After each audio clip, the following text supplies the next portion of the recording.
Chennai 365, an effort by SKS in association with social, sports and cultural bodies to do good to a vibrant Chennai.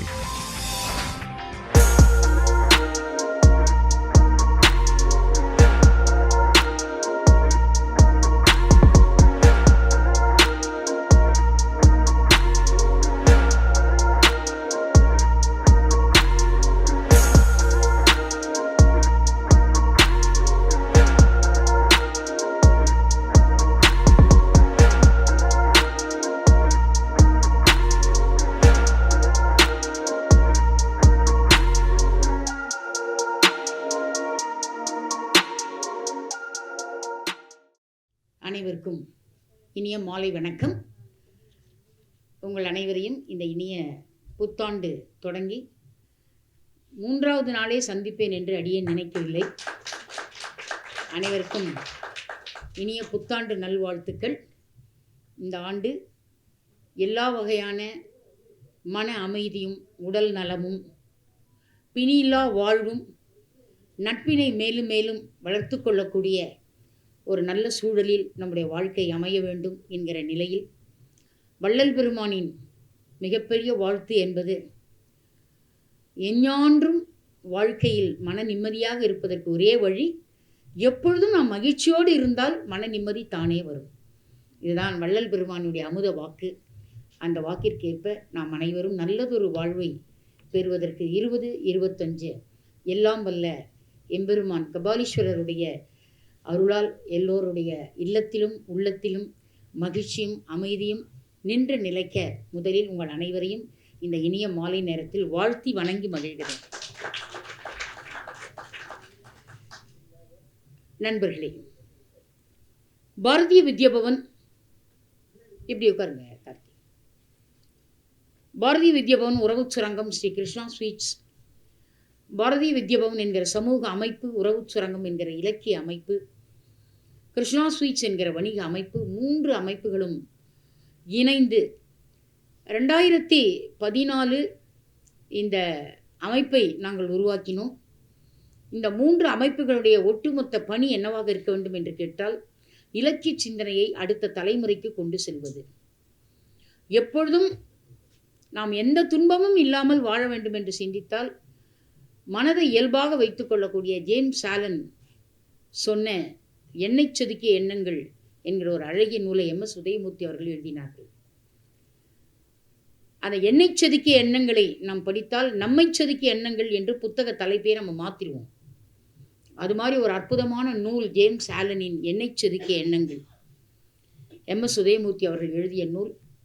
அந்த நூலில் MS Udayamurthy அவர்கள் James ஆலனின் ஆங்கில நூலை மொழிபெயர்ப்பு செய்து தமிழிலே தந்துவிட்டு அந்த நூலை முடிக்கிற போது ஒரு செய்தி சொல்வார்.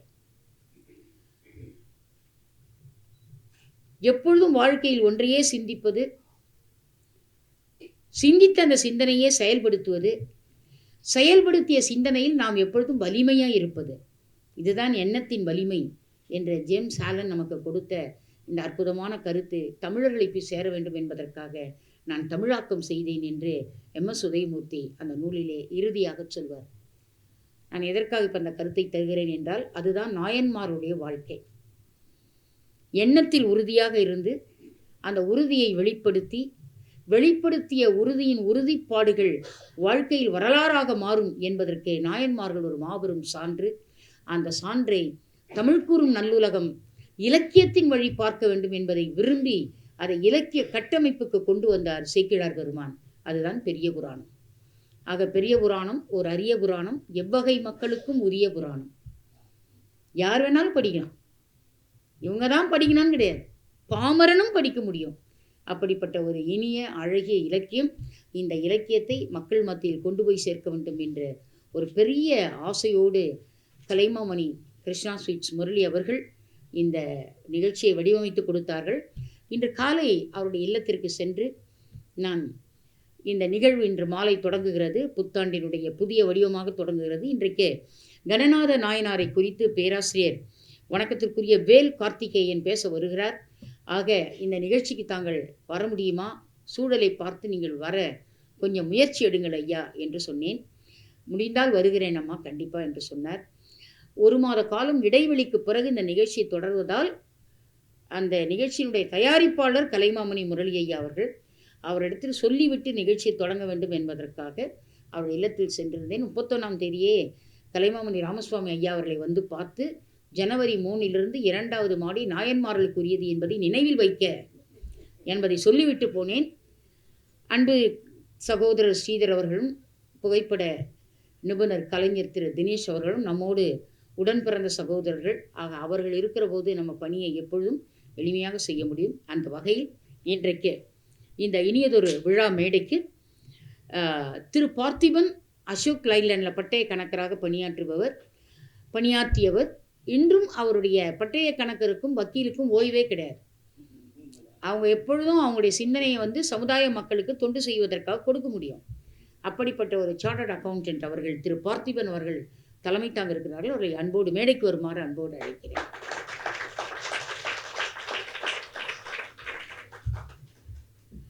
அடுத்ததாக இன்னைக்கு ஒரு மிகச்சிறந்த ஒரு சொற்பொழிவாளர் நம்மகிட்ட வந்திருக்கார்.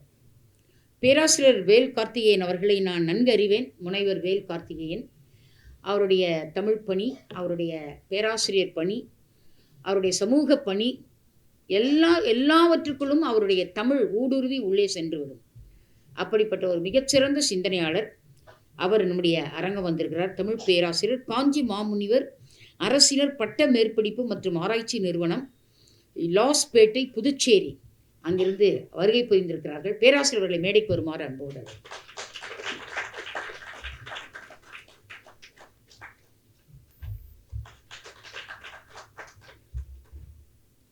இன்றைக்கு தெய்வத்தமிழ் விருது பெறுவதற்காக சிவத்திரு மு சிவகபிலன் ஓதுவாமூர்த்தி அவர்கள் தென்பொன் பரப்பி, அந்த ஊர் பேர் பாருங்க, என்ன அழகான ஊர், தென்பொன் பரப்பி, சின்ன சேலம், அங்கிருந்து வந்திருக்கிறார்கள். அவர் தொலைபேசியில் பேசிய போது இவருக்கு ஒரு 65 வயது இருக்கும் என்று கருதினேன். ஆனால் நான் 4:15 வந்தேன், அவர் 4:30 வந்துட்டார் அரங்கத்துக்கு. இன்று காலை சின்ன சேலம் கிளம்புற போது தொலைபேசி தொடர்பு கொண்டு சொன்னார், அம்மா ஊருக்கு கிளம்புகிறேன் அம்மா என்று சொன்னார். வாருங்கள், உங்கள் பயணம் இனியதாக அமையட்டும், வாருங்கள், உங்கள் வருகைக்காக காத்திருக்கிறேன் என்று சொன்னேன். அவருக்கு வரவேற்பு கொடுப்பதற்காக நான் 4:15 வந்தேன். ஒரு 4:30 அரங்கத்துக்கு வந்துட்டார். வருகிற போது ஒரு கல்லூரி மாணவன் போல ஒரு யங் மேன், ஒரு இளமையான ஒரு சகோதரர் உள்ளே வந்தார். என்ன கபிலன் அவர்களே, உங்களுக்கு வயது ஒரு 65 இருக்கும் நான் நினச்சேன். அதாவது குரலில் முதிர்ச்சி என்பது மிக மிக அரியது, மிக அரியது. அறிவில் முதிர்ச்சி ஞானம் இறைவன் தருவது, குரலில் முதிர்ச்சி என்பது மிக மிக அரியது. அதுதான் நீங்கள் சின்ன குழந்தைங்க டிவியில் பேசுகிறதெல்லாம் நிறைய நம்மளுக்கு சிலதெல்லாம் பிடிக்கல. ஏன்னா வயதுக்கு மீறி இந்த சிந்தனை தேவையா அந்த குழந்தைங்களுக்கு நம்மளுக்கு தோணுது, பிடிக்கல. சில குழந்தைங்க இயற்கையோடு இணைந்து பேசும்போது நாம் அதை விரும்புகிறோம். அதுபோல் ரொம்ப இயற்கையாக என்னோட தொலைபேசியில் பேசினார், இனிமையாக பேசினார், தெய்வீக உணர்வோடு பேசினார். அதெல்லாம் ரொம்ப மனதுக்குள் ஒரு பெரிய நட்பு நெருக்கத்தை உண்டு பண்ணியது சின்ன சேலத்திற்கும் பாரதி வித்யாபவனுக்கும். ஆக வாருங்கள் தம்பி சிவத்திரு ஓதுவாமூர்த்திகள் சிவகபிலன் அவர்கள், தென்பொன் பரப்பி, சின்ன சேலம். நண்பர்கள், நம்ம நிகழ்ச்சி இப்பொழுது இனிதே தொடங்க இருக்கிறது. ஒவ்வொரு வாரமும் இதேபோல் 2ஆம் மாடியில் நம்ம நிகழ்ச்சி தொடர்ந்து நடைபெறும். நம்முடைய நிகழ்ச்சி எந்த வகையிலும் தடையில்லாமல், எந்த திருவிழாவாக இருந்தாலும் அது காலையில் முடிஞ்சிடும். பொங்கல், தீபாவளி எல்லாம் 6 to 8, 10, 11 முடிஞ்சிடும். பிற்பகல் 2:30 மணி உணவோடு எல்லாமே முடிஞ்சிடும். 4 மணிக்கு மேலே நம்ம ஃப்ரீ தான் எல்லாருமே, இல்லைங்களா? ஒரு 5-5:30 பாரதி வித்யாபவன் வந்தோம்னா 6 மணிக்கு நல்ல நாள் நல்ல கருத்துக்களை மனதிற்கு உணவாக கொடுக்கலாம், செவிக்கு உணவாக கொடுக்கலாம் என்பதை மனதில் வச்சு பொங்கல் போது நம்முடைய நிகழ்ச்சி நடைபெற இருக்கிறது. இதையெல்லாம் மனதுக்குள் வைத்து நீங்கள் தயார் செய்து கொள்ளுங்கள். அந்த மாலை நேரம் நீங்கள் இந்த மேடைக்கு அரங்கத்துக்கு வருவதை ஒரு பழக்கமாக வைத்து கொண்டால் நல்லாயிருக்கும். இன்னும் அடுத்த தலைமுறையை உங்கள் கையோடு உங்கள் பேரம்பேத்தியெல்லாம் கூட்டுவாங்கன்னு சொல்கிறேன், கேட்கவே மாட்டேன்றீங்க. கையோடு யாராவது ஒருவர் அழைச்சிட்டு வாங்க, ஒரு இளைஞரை அழைத்து கொண்டு வாருங்கள். அடுத்த தலைமுறைக்கு நம்ம அந்த பணியை கொடுத்துட்டா நம்ம கொஞ்சம் ஓய்வு எடுக்கலாங்க. எவ்வளோ நாள் உலகநேகியே பேச முடியும் இல்லையா? அடுத்த தலைமுறைக்கு நம்ம ஓய்வு கொடுக்கணும் இல்லையா? அது ரொம்ப முக்கியம். அதனால் அடுத்த தலைமுறையை நீங்கள் உடன் அழைத்து வாருங்கள். நிறைய பேருக்கு சொல்லுங்கள், இதை பற்றி சொல்லுங்கள். இன்று காலை வணக்கத்திற்குரிய கலைமாமணி முரளி ஐயா அவர்கள் என்னோடு ஒரு 25 மணித்துளிகள் என்னோடு உரையாடல் நிகழ்ச்சிக்கு அவன் மனைவியை அழைத்து அருகில் உட்கார வைத்து என்ன என்ன நிகழ்ச்சியெலாம் நடைபெற்று கொண்டிருக்கிறது கிருஷ்ணா ஸ்வீட்ஸ்லன்றத தன் இல்லத்து அரசி தெரிந்து கொள்ள வேண்டும் என்பதற்காக அவர்களையும் அழைத்து உட்கார வைத்து வாருங்கள் கலா உட்கார்ந்து கேளுங்க, அம்மா என்னென்ன முடிவுலாம் சொல்கிறாங்கன்னு கேளுங்கன்னு மனைவி அழைத்து இந்த நிகழ்ச்சியோடு இணைக்கிறார். அப்படியே இணைக்கிறார் பாருங்க இல்லையா. தற்காத்து தற்கொண்டான் பெணி தகை சான்ற சொற்காத்து சோர்விலாள் பெண் தெய்வம் தொழாள் கொழுநன் தொழுதெழுவாள் பெய்யென பெய்யும் மழை. இந்த 2 குறளும் திருமதி கலா முரளி அவர்களுக்காக வள்ளுவ பெருந்தகை கொடுத்த கொடை. அப்படியே வந்து அம்மா உட்காந்து எல்லாம் கேட்டாங்க. ஒரு வார்த்தை எதிர்த்து பேச மாட்டாங்க.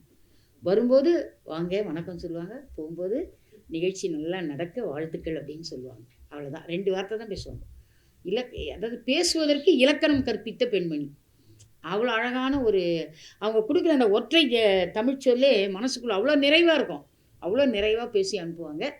ஐயா வந்து ஒரு புதிய கருத்தெல்லாம் கொடுத்துருக்கார் கலைமாமணி முரளி ஐயா அவர்கள்.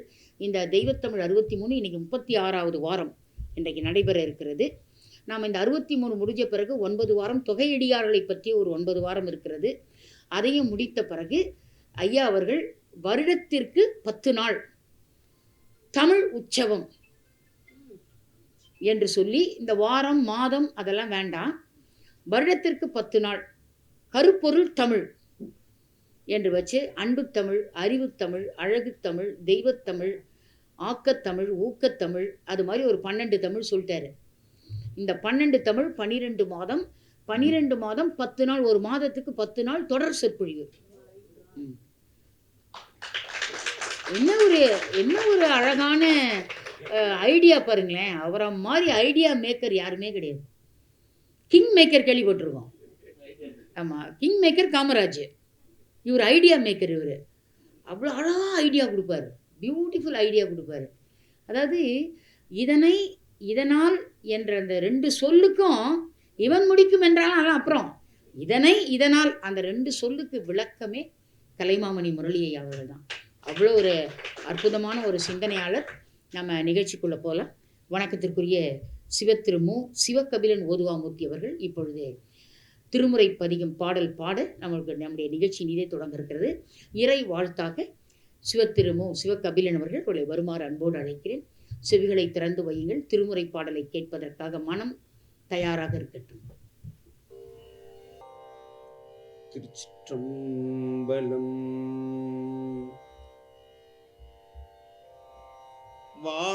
வாழ்த்தவாயும் நினைக்க மடநெஞ்சும்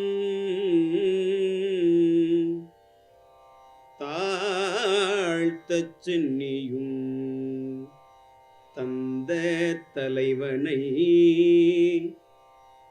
சூழ்த்த மாமலர் மலர்தூவி துதியாதே வீழ்த்தவா வினையே நெடுங்காலமே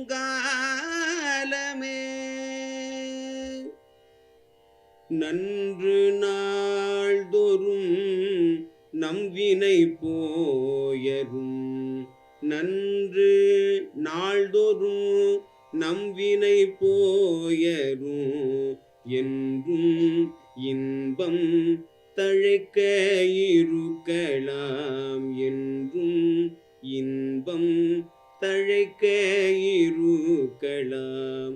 சென்று நீர் திருவேற்களத்து உள்ளுரை சென்று நீர் திருவேற்களத்து உள்ளுரை துன்று பொற்சடையானை தொழுவினே துன்று பொற்சடையானை தொழுவினே.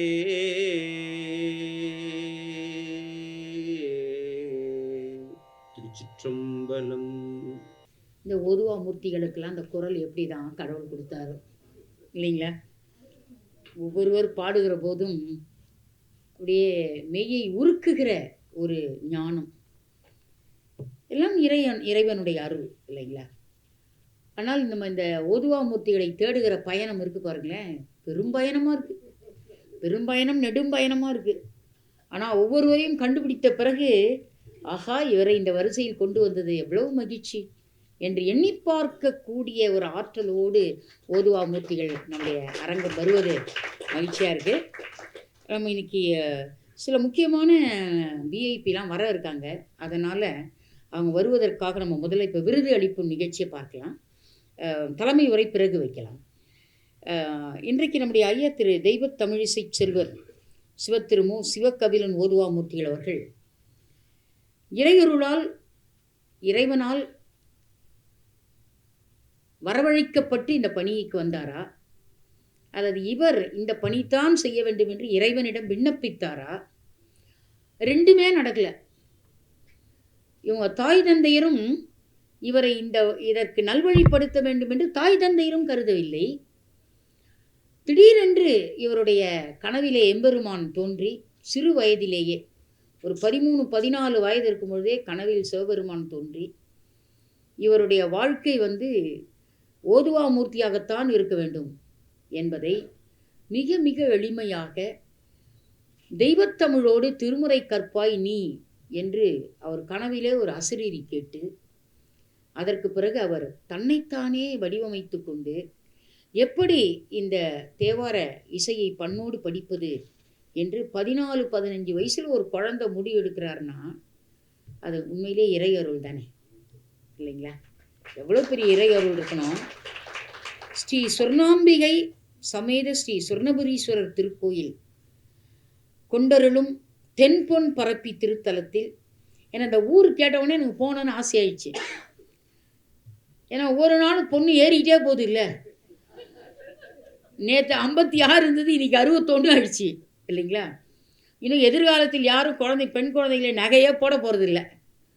இந்த தென்பொன் பரப்பி ஒரு நாள் இட்டு போய் பறந்து காட்டிட்டு வந்துடலாம், இல்லைங்களா? இப்படிலாம் பொண்ணை போற்றுகிற மனிதர்கள் இருக்காங்கம்மா. இதுதாம்மா பாரதிதாசன் சொன்ன மாதிரி பொன் நகை அது பெண்ணுக்கு தீரா ரணம் தரும் நகையினர, அது பேர் ஆபரணம். ரணம் தருகிற அணிகலன், அதாவது ஆபரணம்னாரு.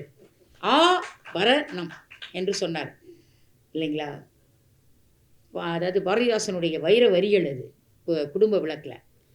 அதுபோல் இந்த தென்பொன் பரப்பி திருத்தலத்தில் சிவத்திரு முத்துசுவாமி பராசக்தி தம்பதியருக்கு அப்பா அம்மா பேர் பாருங்க, முத்துசாமி பராசக்தி தம்பதியருக்கு மகனாக பிறந்தவரும் திருச்சி மாவட்ட அரசு இசைப்பள்ளியில் முறையாக 3 ஆண்டுகள் பயின்று பட்டம் பெற்றவரும் சிதம்பரம் அண்ணாமலை பல்கலைக்கழகத்தில் 4 ஆண்டுகள் சிவத்திரு ஞானப்பிரகாச தேசிகர் அவர்களிடமும் வயலூர் சிவத்திரு பாலச்சந்திர ஓதுவா மூர்த்திகள் அவர்களிடமும் செவ்வனே பயின்று பட்டம் பெற்றவர்.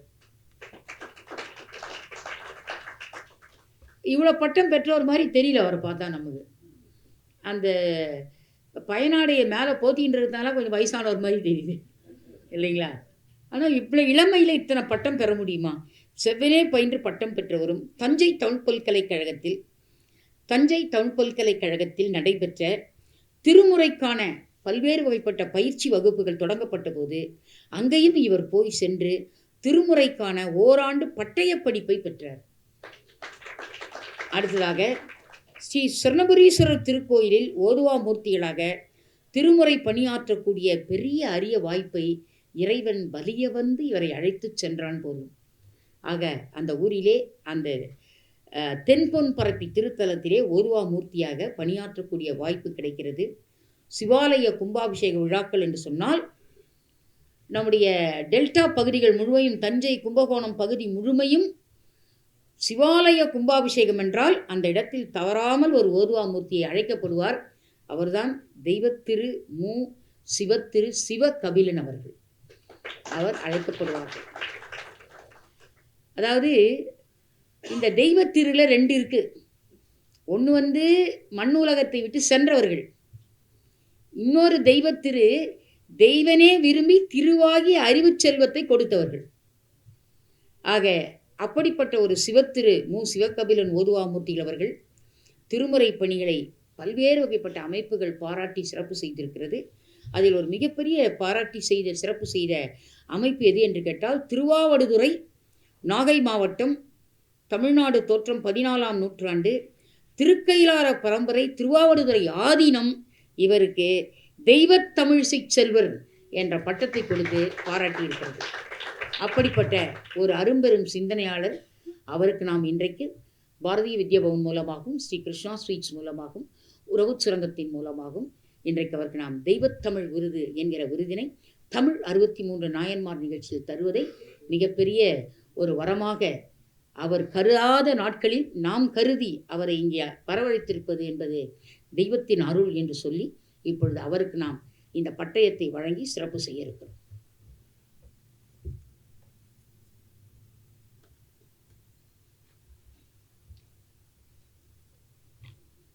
வணக்கத்திற்குரிய நம்முடைய விழா தலைமை ஐயா திரு உட்காருங்க சுவாமி. நம்முடைய விழா தலைமை பட்டய கணக்கர் அசோக் லைலன் அதில் பணியாற்றி தமிழ் சிந்தனைக்காக தன்னையே கொடுத்து தமிழ் கூறும் நல்லுலகில் தமிழ் அரங்கில் தன்னை அவர் முன்னிலைப்படுத்திக் கொள்ள வேண்டும் என்கிற ஒரு ஆசையோடு தொடர்ந்து நம்முடைய பாரதி வித்யாபவன் நிகழ்ச்சிக்கு வருகிற ஒரு இலக்கிய செல்வர். அவருடைய திருக்கரத்தில் நாம் இந்த விருதினை நம்முடைய சிவகபிலன் ஓதுவா மூர்த்தி அவர்களுக்கு தர இருக்கிறோம். 7 இசையாய் இசைப்பயனாய் அவனருளால் அவன் தாழ் வணங்கி நாளும் சிவத்தொண்டு செய்து வரும் அருட்தொண்டர் சிவத்திருமு சிவகபிலன் ஓதுவா மூர்த்தி அவர்களுக்கு தெய்வத்தமிழ் விருது வழங்கி சிறப்பு செய்வதில் ஸ்ரீ கிருஷ்ணா ஸ்வீட்ஸ் மற்றும் உறவு சுரங்கம் பாரதிய வித்யாபவன் பெருமை கொள்கின்றன. ஜனவரி 3, 20, 25 பாரதிய வித்யாபவன் மயிலை, சென்னை. இப்பொழுது உங்களினுடைய முற்றத்தில் அறிவு சார்ந்த பெருமக்கள் முற்றத்தில் சிவகபிலன் ஓதுவார் அவர்கள் சிறப்பு செய்யப்பட இருக்கிறார்கள். தலைவர் விழா தலைமை அவர்கள் கரத்தில் பொற்கரத்தில் இந்த விருதினை அவர் பெற இருக்கிறார். நம்முடைய பேராசிரியர் சிவகார்த்திகேயன் அவர்கள் ஒரு உயர்ந்த மனிதர், ரொம்ப உயரமாக இருப்பார். உயர்ந்த மனிதர், தமிழால் உயர்ந்த மனிதர், தமிழால் நம்மை உயர்த்துகிற ஒரு மனிதர். அந்த மனிதர் இன்றைக்கு அவருடைய பொற்கரத்தால் நம்முடைய சிவகபிலன் ஓதுவார் அவர்களுக்கு பயனாடை அணிவித்து சிறப்பு செய்கிறார்.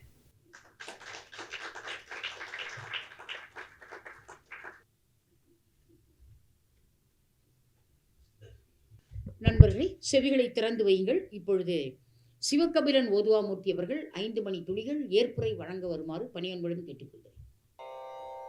என்ன புண்ணியம் செய்தனை நெஞ்சமே இருங்கடல் வையத்து முன்னம் நீ புரி நல்வினை பயனிடை முழுமணி தரளங்கள் மண்ணு காவிரி சூழ்திருவலஞ்சூழி வானனை வாயார பண்ணி ஆதரித்து ஏத்தியும் பாடியும் வழிபடும் மதனாலே என்ன புண்ணியம் செய்தனை நெஞ்சமே. திருச்சிற்றம்பலம். அவையோர் அவர்களுக்கு அடியனுடைய பணியா வணக்கங்கள். இந்நிகழ்விலே ஸ்ரீ கிருஷ்ணா ஸ்வீட்ஸ் கலைமாமணி ஐயா அவர்களையும் பாரதிய வித்யாபவன் மற்றும் உறவு சுரங்கம் அம்மையார் அவர்களையும் இவ்விழாவுக்கு வந்திருக்கக்கூடிய தலைமை ஐயா அவர்கள் மற்றும் அடியார் பெருமக்களையும் இருகரங்களையும் கூப்பி அடியனுடைய பணிவான வணக்கத்தை தெரிவித்துக் கொண்டு, அடியேனுக்கு கணநாதர் நாயனாருடைய தமிழ் 63 நாயன்மார்களிலே அடியேனுக்கு கணநாத நாயனாருடைய விருதினை வழங்கி கௌரவித்து அழகு பார்த்த உறவு சுரங்கம் ஸ்ரீ கிருஷ்ணா ஸ்வீட் பாரதிய வித்யாபவன் இணைந்து வழங்கும் இந்த விருதினை ஏற்றுக்கொண்டு எம்பெருமானுடைய பெருங்கருணையோடு அடியேனுக்கு சொர்ணாம்பிகை சமேத சொர்ணபுரீஸ்வருடைய பெருங்கருணையோடும் 18 சித்தர்களுடைய தலையா சித்தராக இருக்கக்கூடிய பகுலாதே உடனவந்த காகபூஜன் நட்சத்திரருடைய பீடத்திலையும் அடியேனுக்கு பரம்பொருளுடைய பேராயிரம் பரவி வானோர் ஏற்றும் பெம்மானை பிரிவிலாது அடியார்க்கு என்றும் வாராத செல்லுமாக தரக்கூடிய அடியேனை பாடப்பணிய அருள் செய்த என்னுடைய தாய் தந்தை மற்றும் குருநாதர்கள் அவையோர்கள் பெருமானுடைய பெருங்கருணையோடு அத்திருத்தலத்தில் பாட இசைந்தமைக்கு எம்பெருமானுடைய பெருங்கருணையே ஒன்று. ஏனென்றால் அத்திருத்தலத்தில் அடியன் அம்மா சொன்னபோது சிறு வயது மொழிதலே சிவராத்திரி அன்று இரவு முழுவதுமே அங்கு உட்கார்ந்து சிவாய நம சிவாய நம சிவாய நம சிவாய நம என்று சொல்ல சொல்ல அந்த நாமமானது எனக்கு திருமுறையாக கற்க இறைவன் இசைவித்தது தான் மிகப்பெரிய ஒரு சந்தோஷமே, பெரும் பயனே. ஏன்னா திருமுறை என்றால் என்னன்னு எனக்கு தெரியாது. என்னுடைய தாத்தா படிச்சிருக்காங்க, என்னுடைய தந்தையாருக்கு தெரியாது. ஏன்னா அவர்கள் கூலி வேலை தான். அப்படி அந்த காலகட்டங்களிலே நான் படிக்கும் பொழுது சிவாலயத்துக்கு சிவராத்திரிக்கு சென்று அந்த இரவு முழுதுமே சிவாய நம மந்திரத்தை சொன்னதனால் அடியேன் ஓதோமூர்த்தியாக உங்கள் முக நிற்க இறைவன் இசைந்துள்ளார் தான் சொல்ல முடியும். அதே போல் இந்த திருமுறையானது எல்லோரும் பயிலக்கூடிய, அம்மா சொன்னாங்க, ஓதோமூர்த்திகள் மட்டும்தான் பயிலும் அல்ல, எளியோரிடத்தும் செல்லக்கூடிய ஒரு பயனாகத்தான் இருக்கிறது. அப்படி தான் அம்மா அவர்கள் கொண்டு செல்கிறார்கள். அதே போல் அடியேனும் மலைவாழ் மக்களுக்கும் இல்லந்தோறும் திருமுறை மற்றும் ஒவ்வொரு மலைவாழ் மக்கள் இருக்கக்கூடிய மாணவர்களுக்கும் சொல்லிக் கொடுத்து அவர்கள் நல்வழிப்படுத்தக்கூடிய அடியேனும் பயணித்து கொண்டிருக்கிறேன் என்று இந்த தருணத்தில் சொல்கிறேன். மற்றபடி எனக்கு சொல்லுவதற்கான வாய்ப்புகள் ஒன்றும் தெரியலை. அடியனுடைய பெரும்பாக்கியம் இன்றைய தெய்வத்தமிழ் 63 நாயன்மார்களில் எனக்கு கணநாதனுடைய நினைவாக அம்மா அவர்கள் உறவு சுரங்கம் கிருஷ்ணா ஸ்வீட் பாரதிய வித்யா பவனிலிருந்து இணைந்து வழங்கக்கூடிய இந்த விருதினை ஏற்றுக்கொண்டு விடைபெறுகிறேன். திருச்சிற்றம்பலம். 3 வரணும்னா பக்தி இருக்கணும் இல்லையா? பக்தி மட்டும் நம்மகிட்ட வந்துடுச்சுன்னா பணிவு, இன்சொல், அடக்கம் 3 வந்துடும். ஆக அந்த சிறு வயதையே இறைவன் எப்படி ஆட்கொண்டிருந்தால் என்ன ஒரு தெளிவான ஒரு இசை, நீரோடை போன்ற திருமுறையை பாடுகிற ஆற்றல் இல்லைங்களா? இதெல்லாம் ஒரு பெரிய அருள். அந்த அருளை அவர் நம்மோடு பயன்படுத்தி கொண்டு நம்மோடு அதை ஒரு அழகான ஒரு விளக்கம் கொடுத்து அடியேன் இப்படி வந்ததற்கு காரணம் இறைவன் இட்ட கட்டளை என்பதை மிக அழகாக தெளிவுபட அவற்றை எடுத்து சொன்னார்.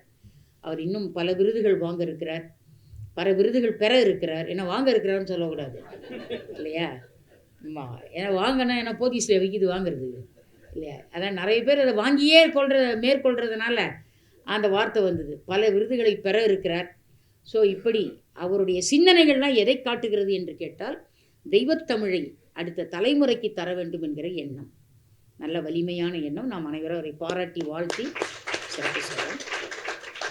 நண்பர்களே, அடுத்ததாக நாம் இப்பொழுது விழா தலைமை பார்த்திபன் ஐயா தன்னோடு பணி செய்த பெருமக்கள், தன்னுடைய இல்லத்தை உறவின் முறை, இல்லத்தை சார்ந்த உறவின் முறை நண்பர்கள், அவர்களாம் 2-3 பேர் அழைச்சார். அவங்களாம் வந்திருக்காங்க.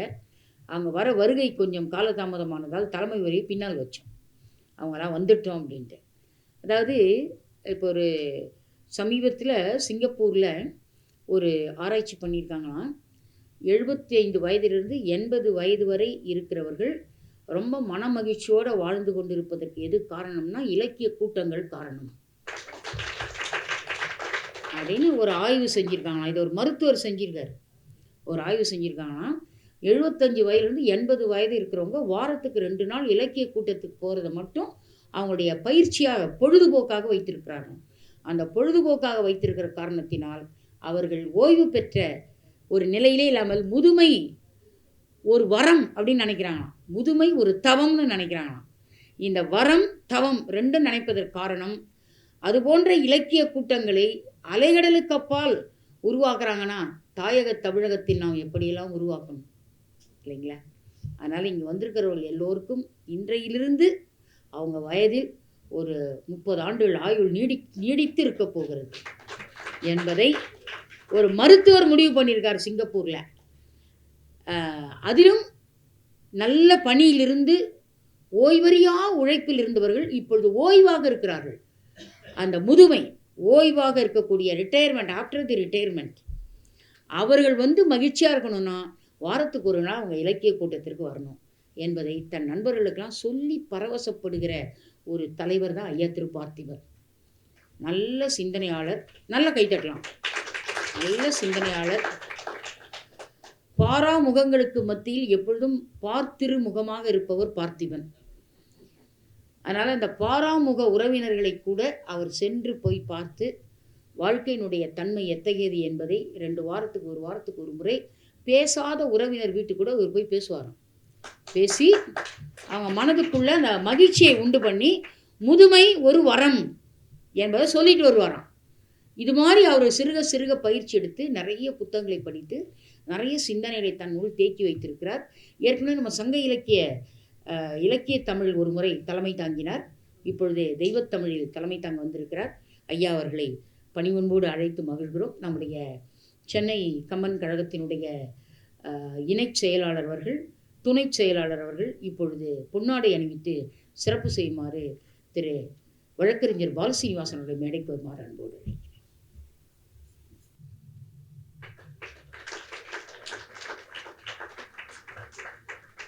நீங்க எடுத்துருங்க. தினேஷ் போயிட்டாரு. சாமி கொஞ்சம்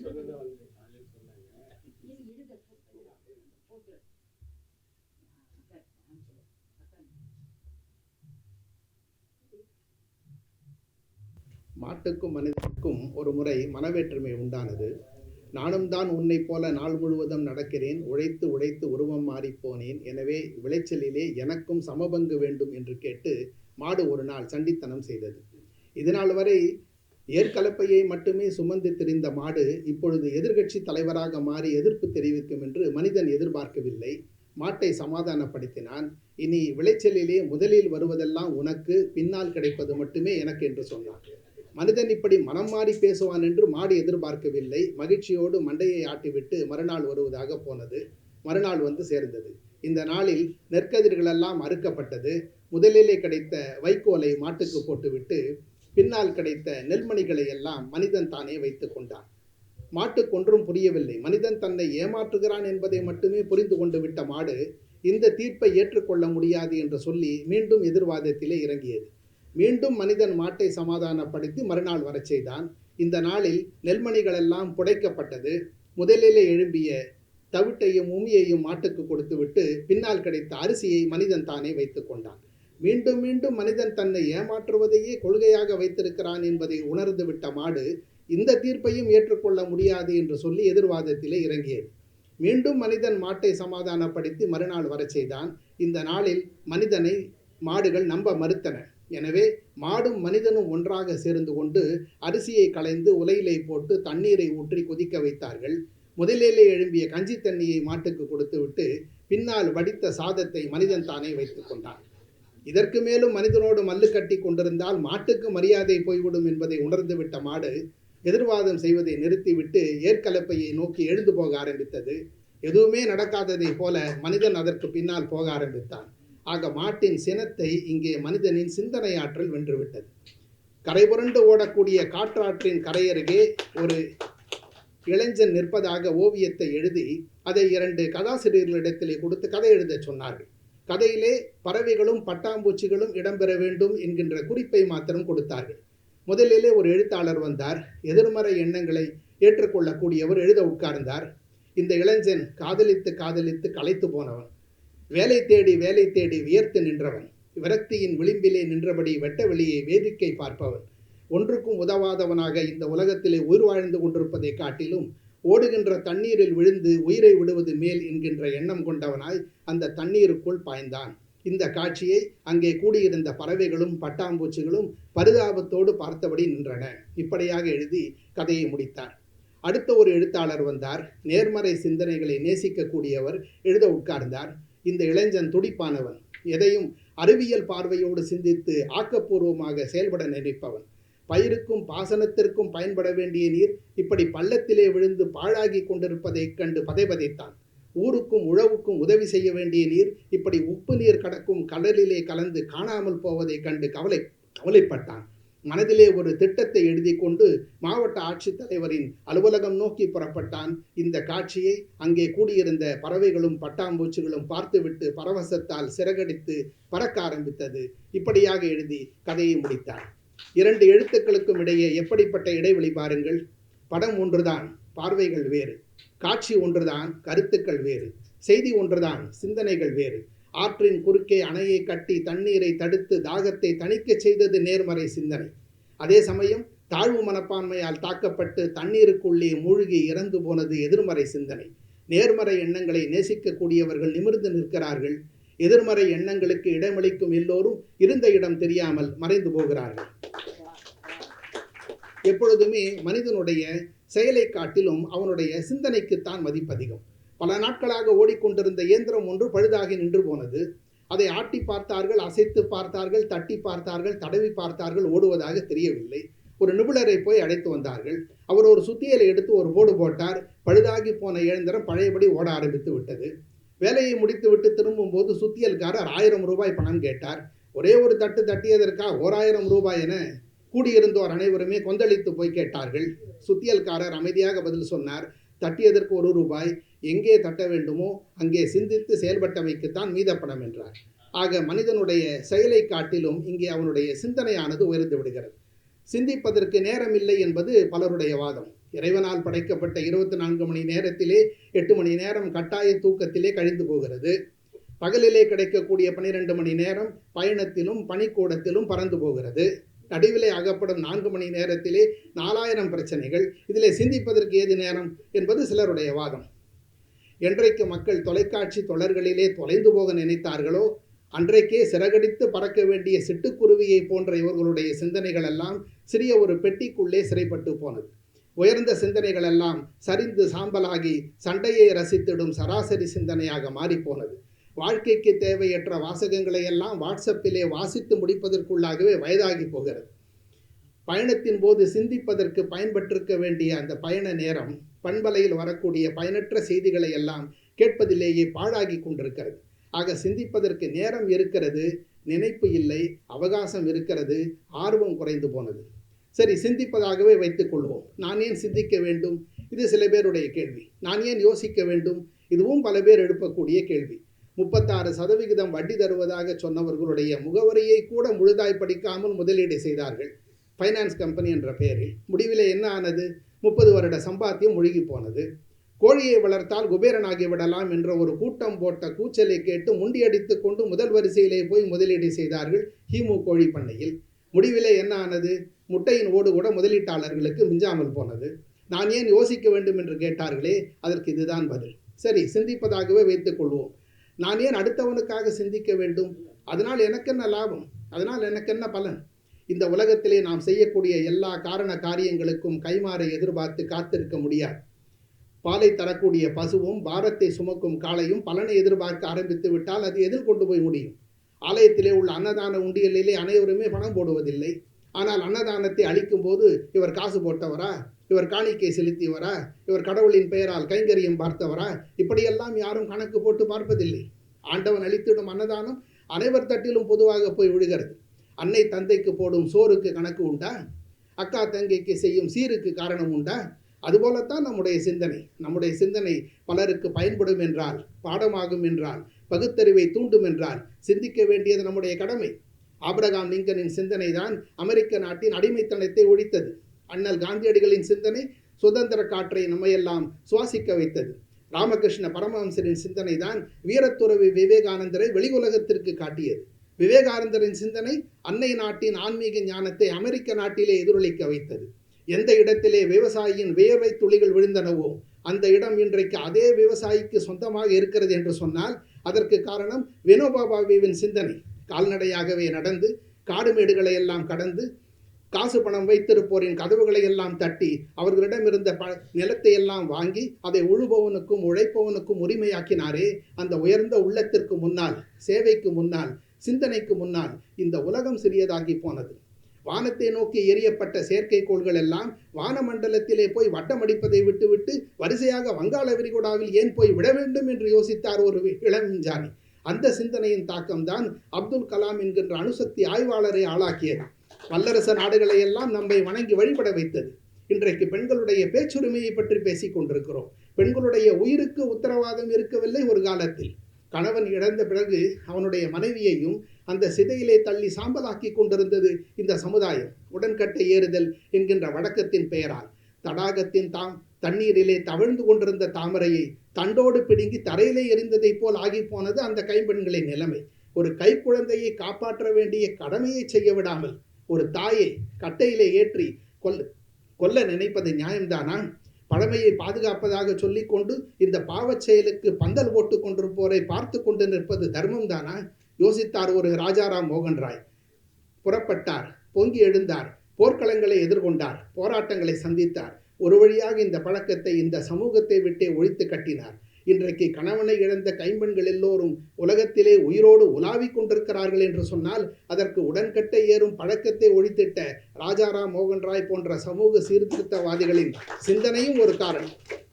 ஆட்டுக்கல்லும் அம்மிக்கல்லும் ஆட்சி செய்து கொண்டிருந்த காலம் மாறி அந்த இடத்திலே அரவை இயந்திரம் உருவாக காரணம் ஒரு அறிவியல் அறிஞனின் ஆராய்ச்சி. அந்த விஞ்ஞானி வீசிய விதையில் எழும்பிய விருட்சத்தின் நிழலில்தான், வீசுகின்ற காற்றில்தான் வீட்டில் உள்ள பெண்களுடைய வேர்வை துளிகள் காய்ந்து கொண்டிருக்கிறது என்பதை நாம் மறந்துவிடக்கூடாது. ஆக மக்கள் மனதிலே ஏற்பட்ட மகிழ்ச்சிக்கு, வாழ்விலே ஏற்பட்ட வளர்ச்சிக்கு, தொழிலிலே உண்டான புரட்சிக்கெல்லாம் காரணம் எங்கோ ஒரு மூலையிலே தோன்றிய அறிவியல் அறிஞனின் ஆராய்ச்சி காரணம், ஆன்மீகவாதியின் அறிவு காரணம், அரசியல் ஞானி ஒருவனின் ஆருடம் காரணம், சீர்திருத்தவாதி ஒருவனின் சிந்தனையும் காரணம். இவர்களெல்லாம் மனித குலத்திற்கு செய்திருக்கக்கூடிய மகத்தான சேவைக்கு பின்னால் இவர்களுடைய சிந்தனை ஆற்றல் மறைந்திருந்தது என்பதை நாம் மறக்க முடியாது. ஏதோ பிறந்தோம், பேருக்கு வாழ்ந்தோம், வெந்ததை தின்றோம், விதி வந்தால் போனோம் என்று 10ஓடு 11ஆக இந்த வாழ்க்கை பாதை முடிந்து போய்விடக்கூடாது. வாசிக்கப்பட வேண்டிய வரலாறாக இது வாழ்க்கை ஆகாமல் போனாலும் வந்து போவோருக்கு பயன்பட வேண்டிய ஒரு செய்தியாகவாவது மாற வேண்டும் என்கின்ற கருத்தை சொல்லி நல்ல சிந்தனைகளை நாளும் வளர்த்து கொள்ளுங்கள், உயர்ந்த சிந்தனைகளை உருவாக்கி கொள்ளுங்கள், நேர்மறை எண்ணங்களை நேசிக்க பழகுங்கள், அதற்காக உங்களுடைய நேரத்தையும் நினைப்பையும் செலவிடுங்கள் என்று சொல்லி பேராசிரியர் உலகநாயகி அம்மையார் அவர்கள் தன்னுடைய இருக்கையை விட்டு எழுந்திருக்கப் போகிறார் என்று சொன்னாலே உரையாற்றி கொண்டிருப்போர் உரையை முடித்துவிட்டு இருக்கையிலே போய் உட்கார்ந்து விட வேண்டும் என்பதுதானே இந்த மன்றத்தின் மரபு. ஆக இந்த மன்றத்தின் மரபுக்கு மதிப்பளித்து புத்தாண்டு வாழ்த்துக்களை அனைவருக்கும் உரித்தாக்கி விடைபெறுகின்றேன். நன்றி, வணக்கம்.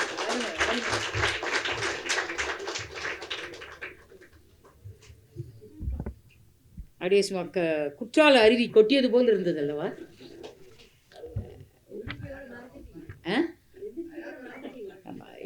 இல்லை, நேரம் இருக்கு, 2 minutes to 7 இருக்கு. ஆனால் அவருக்கு நான் சொன்ன நேரம் வந்து 7 மணிக்கு சிவகார்த்திகேயன் கரத்தில் மைக்கை கொடுத்துடணும். அதுதான் எங்கள் ப்ரொசீஜர். அழகாக ஐயாவுடைய இரத்த நாடங்கள் அந்த டிசிப்ளினை தெரிஞ்சிட்ட சரியான நேரத்தில் அந்த நிறுத்தினார். மிக அருமை. இப்போ ஒரு ப்ராஜெக்ட் பண்ண போகிறோம் ஜனவரியிலேருந்து. ஒவ்வொரு கல்லூரிகள் தோறும் செகண்ட் சாட்டர்டே பார்த்திபன் ஐயாவை அழைத்து கொண்டு போய் சிந்தனை செல்வம் என்று கல்லூரி மாணவர்களுக்காக நிகழ்ச்சி தரணும் அப்படின்னு முடிவு பண்ணியிருக்கோம். நம்முடைய ஐயா வணக்கத்திற்குரிய கலைமாமணி முரளி ஐயா அவர்கள் மிக மிக அற்புதமாக அதை வரவேற்றார்கள். இப்பொழுது நாங்கள் வந்து கல்வி வாயில்கள் தோறும் பாரதி நடத்தினோம், கல்வி வாயில்கள் தோறும் திருக்குறள் வள்ளுவன் நடத்தினோம். அதுபோல் இப்போ கல்வி வாயில்கள் தோறும் சிந்தனை செல்வம் என்று சொல்லி ஐயா பார்த்திபன் ஐயாவுடைய அவரே ஒரு பட்டய கணக்கர். அவர் ஊரில் இருக்கவங்க பேங்க் கணக்கெல்லாம் பார்த்து வாழ்க்கையை வந்து நான் நிறைய விரயம் பண்ணிட்டேன் அப்படின்னு சொல்லுவார். ஆக வாழ்வியல் கணக்கை இன்னும் பார்க்கல, நம்ம அதை பார்க்கணும் என்று சொல்லி தான் ஒரு சிந்தனை விரும்பியாக மாறினார். என்ன அற்புதமான சிந்தனை, மிக அருமை. சுய முன்னேற்ற உரை இதை விட வேறு யார் தர முடியும்? என்ன அற்புதமான உரை. ஏன்னா இன்றைக்கி வந்து சுய முன்னேற்ற உரை பறந்து விரிந்து வளர்ந்துக்கிட்டு இருக்கு.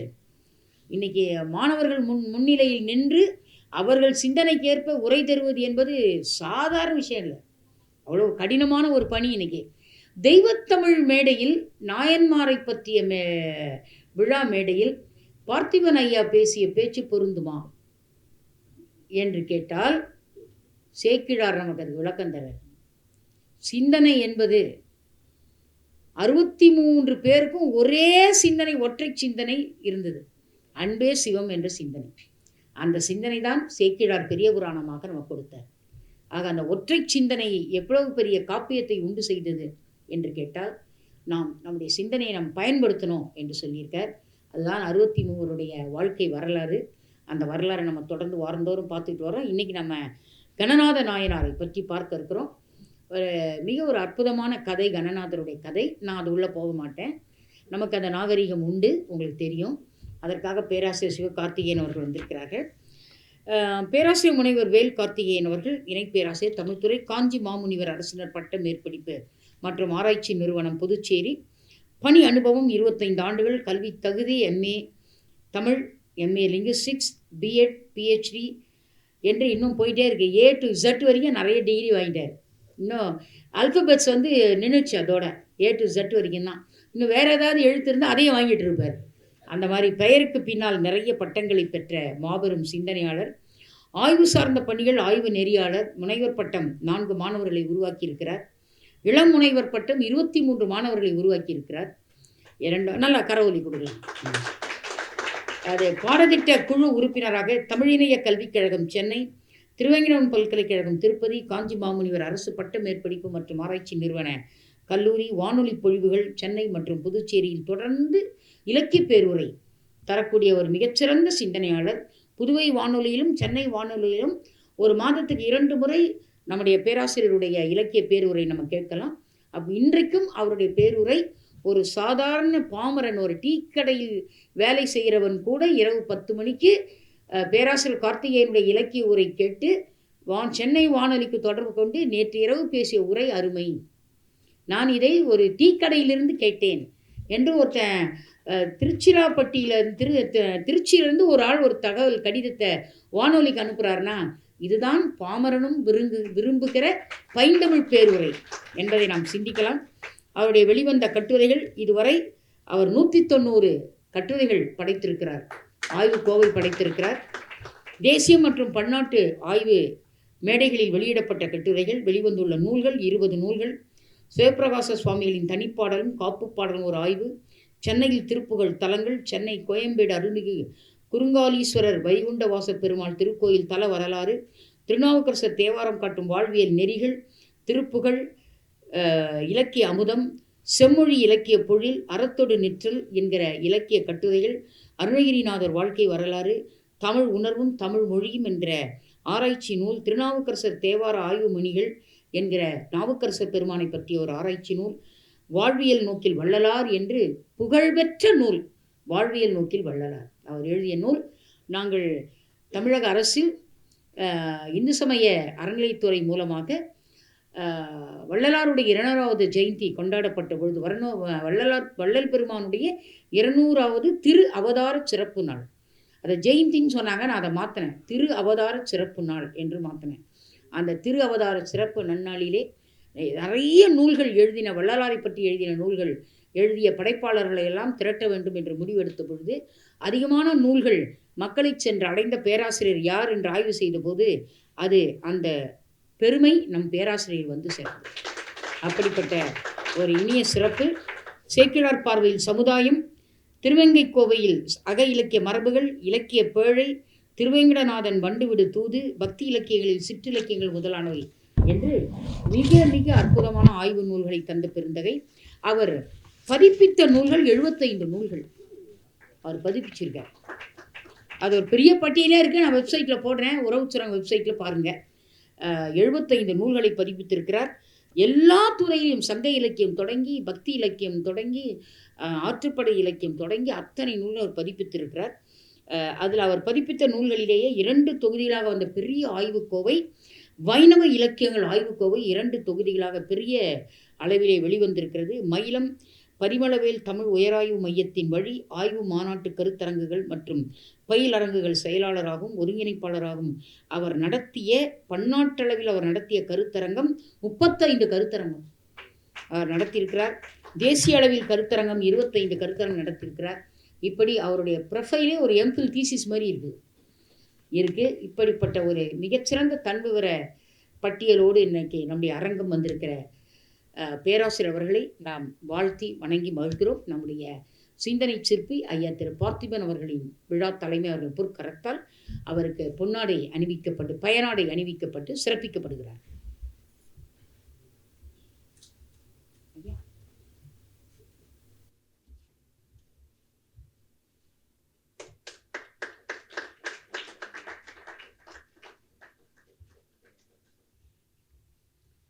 நண்பர்களே, செவிகளை திறந்து வையுங்கள். பேராசிரியர் அவர்கள் கணநாதர் நாயனாரை பற்றிய வாழ்க்கை சிந்தனையை நம்மோடு பகிர்ந்து கொள்ள இருக்கிறார்கள். பேராசிரியர்களை வருக வருகின்றே வரவேற்று இடம் சார்கிறேன். சுரர்குலாதிபன் தூய்மலர் நந்தனம் பெருகவார்கடல் வெய்த வயிற்றினோன் கரக நீரை கவிழ்த்த மதகரி சரணம் நாளும் தலைக்கணியாக்குவாம். உலகலாம் உணர்ந்து ஓதுதற்கரியவன் நில உலாவிய நீர்மலிவேணியன் அலகில் சோதியன் அம்பலத்தாடுவான் மலர் சிலம்படி வாழ்த்தி வணங்குவாம். எல்லாம் வல்ல மயிலம் முருகப்பெருமானை வணங்கி இங்கு 2025ஆம் ஆண்டினுடைய முதல் நிகழ்ச்சி, நான் 2024ஆம் ஆண்டினுடைய கடைசி நிகழ்ச்சியாக என்னுடைய நிகழ்ச்சி இருந்தது. அது சூழ்நிலை காரணமாக, பெஞ்சால் புயல் காரணமாக இந்த ஆண்டினுடைய தொடக்க பேச்சாக அமைந்திருக்கிறது. இந்த நிகழ்ச்சியை சிறப்பாக ஏற்பாடு செய்திருக்கக்கூடிய தமிழ் 63 நாயன்மார்கள் என்ற தலைப்பிலே மிகவும் சிறப்பான முறையில் பாரதிய வித்யாபவன், ஸ்ரீ கிருஷ்ணா ஸ்வீட்ஸ், உறவு சுரங்கம் என்று சொல்லக்கூடிய 3 அமைப்பும் இணைந்து நடத்தக்கூடிய இந்த விழாவிலே மிக சீரும் சிறப்புமாக அரங்கத்தையும் நிகழ்வையும் செம்மையாக நடத்தி கொண்டிருக்கக்கூடிய பேராசிரியர் உலகநாயகி பழனி அம்மா அவர்களுக்கும், ஒரு வணிக நோக்கத்தில் இருக்கக்கூடிய இந்த காலகட்டத்தில் தமிழையும் சிந்திக்கக்கூடிய, தமிழையும் இல்லை தமிழை பற்றி சிந்திக்கக்கூடிய பெருந்தன்மையாளர் கிருஷ்ணா ஸ்வீட்ஸ் உரிமையாளர் அவர்களையும், இந்த நிகழ்ச்சிகளை எல்லாம் மக்களிடத்தில் கொண்டு போய் சேர்க்கணும், அது நல்ல ஒரு இடமாக இருக்க வேண்டும் என்பதை ஒரு இடம் தாங்க நம்மளை முடிவு செய்து அப்படிப்பட்ட அருமையான இடத்தை வழங்கி நிகழ்ச்சியும் செம்மையாக நடத்தக்கூடிய, அதாவதுங்க ஒரு பெரிய நிகழ்ச்சியை இடம்தான் முடிவு பண்ணுது. எந்த விஷயமா இருந்தாலும் இடமும் ஒரு மிக முக்கியமாக இருக்குது. மேடத்திட்ட அம்மையார்கிட்ட நம்ம கற்றுக்க வேண்டிய 2 விஷயங்க, நேர ஆளுமை, அடுத்தது சொல்ல வந்த விஷயத்தை நேரடியாக சொல்லக்கூடியது. இது 2 அவங்களுடைய கைப்பட்ட ஒரு சிந்தனையாக இருக்கிறது. மிக அருமையாக, நேர்த்தியாக, ஆற்றொழுக்காக பட்டய கணக்கர் அவர்கள் பேசியது மிகவும் நெகிழ்வுக்குரியதாக இருக்கிறது. இன்றைய நாளிலே தென் பொன் பரப்பிலிருந்து வருகை தந்து சொர்ணபுரீஸ்வரருடைய அருளால் அவருக்கு கிடைச்சதோ இல்லையா, நமக்கு கிடைச்சதுங்க. அப்படிப்பட்ட சிவகபிலன் அவர்களுக்கு தெய்வத்தமிழ் விருதினையும் பெற்றிருக்கக்கூடிய அவரையும், இங்கு வருகை தந்திருக்கக்கூடிய பேராசிரியர்கள் வாசிகி கண்ணப்பன் மேடம் அவர்கள், பாலசீனிவாசன் ஐயா அவர்கள், ஜீவரேகா அவர்கள், இன்னும் ஏராளமான பெரியோர்கள், சான்றோர்கள், தாய்மார்கள் எல்லாரும் வந்திருக்கீங்க. அனைவரையும் பணிந்து வணங்கி மகிழ்கின்றேன். 63 நாயன்மார்கள், அதான் சொன்னாங்க மேடம் கூட, ஒற்றை வார்த்தையில் அடக்கிட்டாங்கன்னு. அன்பே சிவம் என்று சொல்லக்கூடிய வார்த்தை, அந்த இறை சிந்தனை எப்படி இருக்க வேண்டும், மக்களிடத்தில் கொண்டு போய் சேர்க்க வேண்டும் என்பதை சேக்கிழார் ரொம்ப கவனத்தோடு கையாண்டிருக்கிறார். இன்றைய காலகட்டத்தில் மக்களிடத்தில் ஜாதி, சமயம், மொழி, இனம் இப்படிப்பட்ட சிந்தனைகள் தாங்க எல்லாருக்கிட்டே இருக்கு. அதெல்லாம் தகர்த்தெறிந்த பெருமை சேக்கிழார் பெருமானையே சார். இன்னைக்கு ஒவ்வொருத்தரையும் நம்ம பார்த்துக்கிட்டு இருக்கிறோம். இன்னைக்கு மக்கள் மத்தியில் எந்த ஒரு இதுவாக இருந்தாலும், மேடம் அழகாக சொன்னாங்க, நான் அம்மையார்னு சொல்கிறேன். ஏன் அப்படின்னு சொன்னாக்கா, இன்னைக்கு விருதுகள் வழங்கப்படுவதில்லை, வாங்கப்படுகின்றன என்பதுதான். இன்னைக்கு பெரும்பாலும் அது பற்றி தான் எல்லாருமே என்ன துணிவு. ஆனால் இங்கு நான் இந்த மேடையில் நானும் பாரதி சுடர் விருது பெற்றிருக்கிறேன். என்னை யாரும் ரேவதி கிருஷ்ணன் மேடம் அவர்கள், நம்ம அர்த்தநாரீஸ்வரன் ஐயா அவங்கெல்லாம் என்னை வலை போட்டு அனுப்புங்கன்னு சொல்லி கேட்டாங்க. அந்த மாதிரி தேடி கண்டுபிடித்து கொடுக்கக்கூடிய பண்பு இந்த அமைப்பிற்கு உண்டு என்பதை சொல்லி, அதுதாங்க அந்த காலத்திலிருந்து இந்த காலம் வரைக்கும் நல்லவங்க 4 பேர் இருக்கிறதுனால தான் நாட்டில் மழை பெய்யுது அப்படின்னு சொல்லுவாங்க. அதுபோல அந்த 63 நாயன்மார்களையும் தேடி தேடி கண்டுபிடிச்சு அதை உரிய நிலையில எழுதியிருக்கிறாருன்னா அது எவ்வளோ பெரிய மாண்பு! இன்னைக்கு 4286 பாடல்களையும் படிக்க வச்சிருக்கிறாங்க. இது வரைக்கும் யாரும் இல்லை. இன்னைக்கு எல்லாரும் என்ன கேட்டிங்கன்னா, பெரிய புராணம், நான் கூட 2005ஆம் ஆண்டு பெரிய புராண ஆய்வு மாநாடு நம்மளுடைய ஔவை நடராஜன் ஐயா தலைமையில் நான் நடத்தினேன். சிந்தி கல்லூரியில் நடத்தினேன். 2 வால்யூம். அதை மேடம் பார்க்கலன்னு நினைக்கிறேன். பெரிய புராண ஆய்வு மாநாடு மிகச்சிறப்பாக நடைபெற்றது. எதுக்கு சொல்ல வரேன்னா, இன்னைக்கு ஒவ்வொரு விஷயத்தையும் இந்த திருமுறைகள் 12 திருமுறைகளுக்கும் பன்னாட்டு அளவில் கருத்தரங்கம் நடத்தியிருக்கிறேன். இந்த 63 நாயன்மார்களுடைய வரலாறை படிக்கிறதுக்கு நமக்கு ஐயா சொன்னது போல 8 மணி நேரத்தில் நம்ம அட்லீஸ்ட் அரை மணி நேரமாவது ஒதுக்குனா போதுங்க. நம்முடைய வாழ்க்கை பண்படும், வாழ்க்கை மேம்படும். இன்னைக்கு இந்த மேம்படுவதற்கான வழிகளை ஐயாவுடைய பேச்சு போல சுய முன்னேற்ற சிந்தனைகள்னு நம்ம புத்தகத்தை படிக்க தேவையில்லை. இதுக்காக MS உதயமூர்த்தி போன்ற புத்தகங்கள்லாம் எழுதியிருக்கிறத நம்ம தேடி கண்டுபிடிக்கணும். இந்த மாதிரி உரைகளை கேட்டாலே போதுங்க. ஐயா சொன்னது போல இந்த இறை சிந்தனை, அன்பே சிவம் என்று சொல்லக்கூடிய இந்த ஒற்றை வார்த்தையால் அழக பின்னப்பட்டிருக்கக்கூடிய ஒரு பெரிய காவியம்தான் இந்த பெரிய புராணம். இந்த பெரிய புராணத்தில் 63 நாயன்மார்கள், 9 தொகையடியார்களாக 72 நாயன்மார்களை பற்றிய வரலாற்றினுடைய தொகுப்பு தான் பெரிய புராணம். இதை அழகா சொன்னாங்க, திருத்தொண்டர் மாக்கதை. இன்னைக்கு எல்லாருக்கும் நம்ம பெரிய புராணம்ன்றத வார்த்தையை தான் நம்ம பயன்படுத்தி இருக்கிறோம். திருத்தொண்டர் மாக்கதை மறைந்து விட்ட நிலையில் இருக்கு. திருத்தொண்டர் மாக்கதை இன்னைக்கு நம்மளுடைய விஷயங்கள்லாம் மக்களிடத்துல கொண்டு போய் சேர்க்கக்கூடிய ஒரு பெரிய பணியை அன்னைக்கே ஒவ்வொருத்தரும் பாடலால பாடி வச்சிருக்கிறாங்க. தொண்டர்தம் பெருமை சொல்லவும் கூடுமோ என்று ஔவையார் அழகா சொன்னார்கள். திருநாவுக்கரசர் தேவாரத்துல சொல்லுகிற பொழுது, தொண்டரை செந்நெறிக்கே ஏற்றும் தகையன என்று பாடுகின்றார். இன்னைக்கு நம்மெல்லாம் ஒவ்வொரு விஷயத்தையும் கடவுளை போயிட்டு கும்பிடுறோம். கடவுளை கும்பிடுறதுக்கு நம்ம என்ன பண்றோங்க? எண்ணங்களிலே ஐயா சொன்னது போல நேர்மறை சிந்தனைகளாக இருந்தாலும் எதிர்மறை சிந்தனை நம்ம அண்டிக் கொள்கிறது, ஒட்டி கொள்கிறது. நம்ம வேண்டும் போதே பாருங்க, கடவுள்கிட்ட வேண்டும் போதே, கடவுளே நான் நோய் நொடி இல்லாமல் இருக்கணும், நான் எந்த கஷ்டமும் படாமல் இருக்கணும் அப்படின்னு நம்ம என்ன கேட்டோம்னா எதிர்மறை சிந்தனையை முன்வைத்து நேர்மறை சிந்தனையை பின் வைக்கிறோம். அதுதான் அந்த எதிர்மறை சிந்தனையை தள்ளிவிட்டு நேர்மறை சிந்தனையை உள்வாங்கி கொண்டு செய்ய வேண்டும்.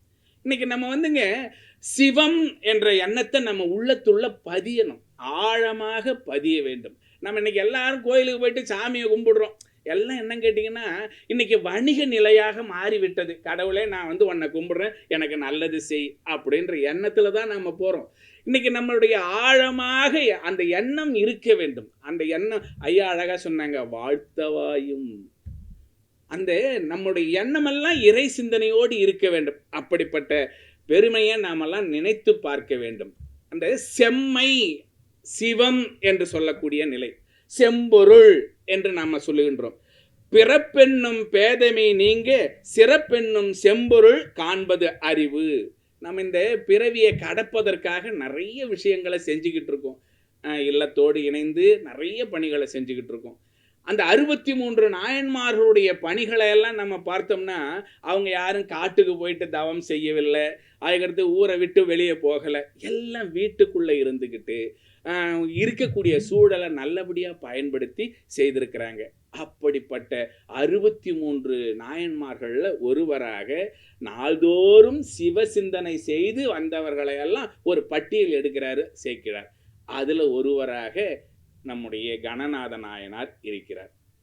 அதை திருத்தொண்ட தொகையில சொல்லுகிற பொழுது, கடற்காழி கணநாதர்க்கும் அடியேன் என்று பாடுகின்றார்.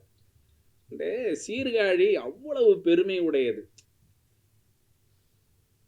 திருத்தொண்ட தொகையில கடற்காழி கணநாதர்க்கு அடியேன் என்று சொல்லுகின்றார்.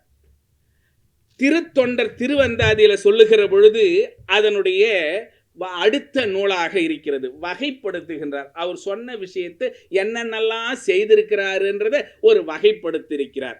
தொண்டரை ஆக்கி அவரவர்க்கு ஏற்ற தொழில்கள் செய்வித்து அண்டர்தம் கோண கணத்து நாயகம் பெற்றவன்கான் என்று பாடுகின்றார்.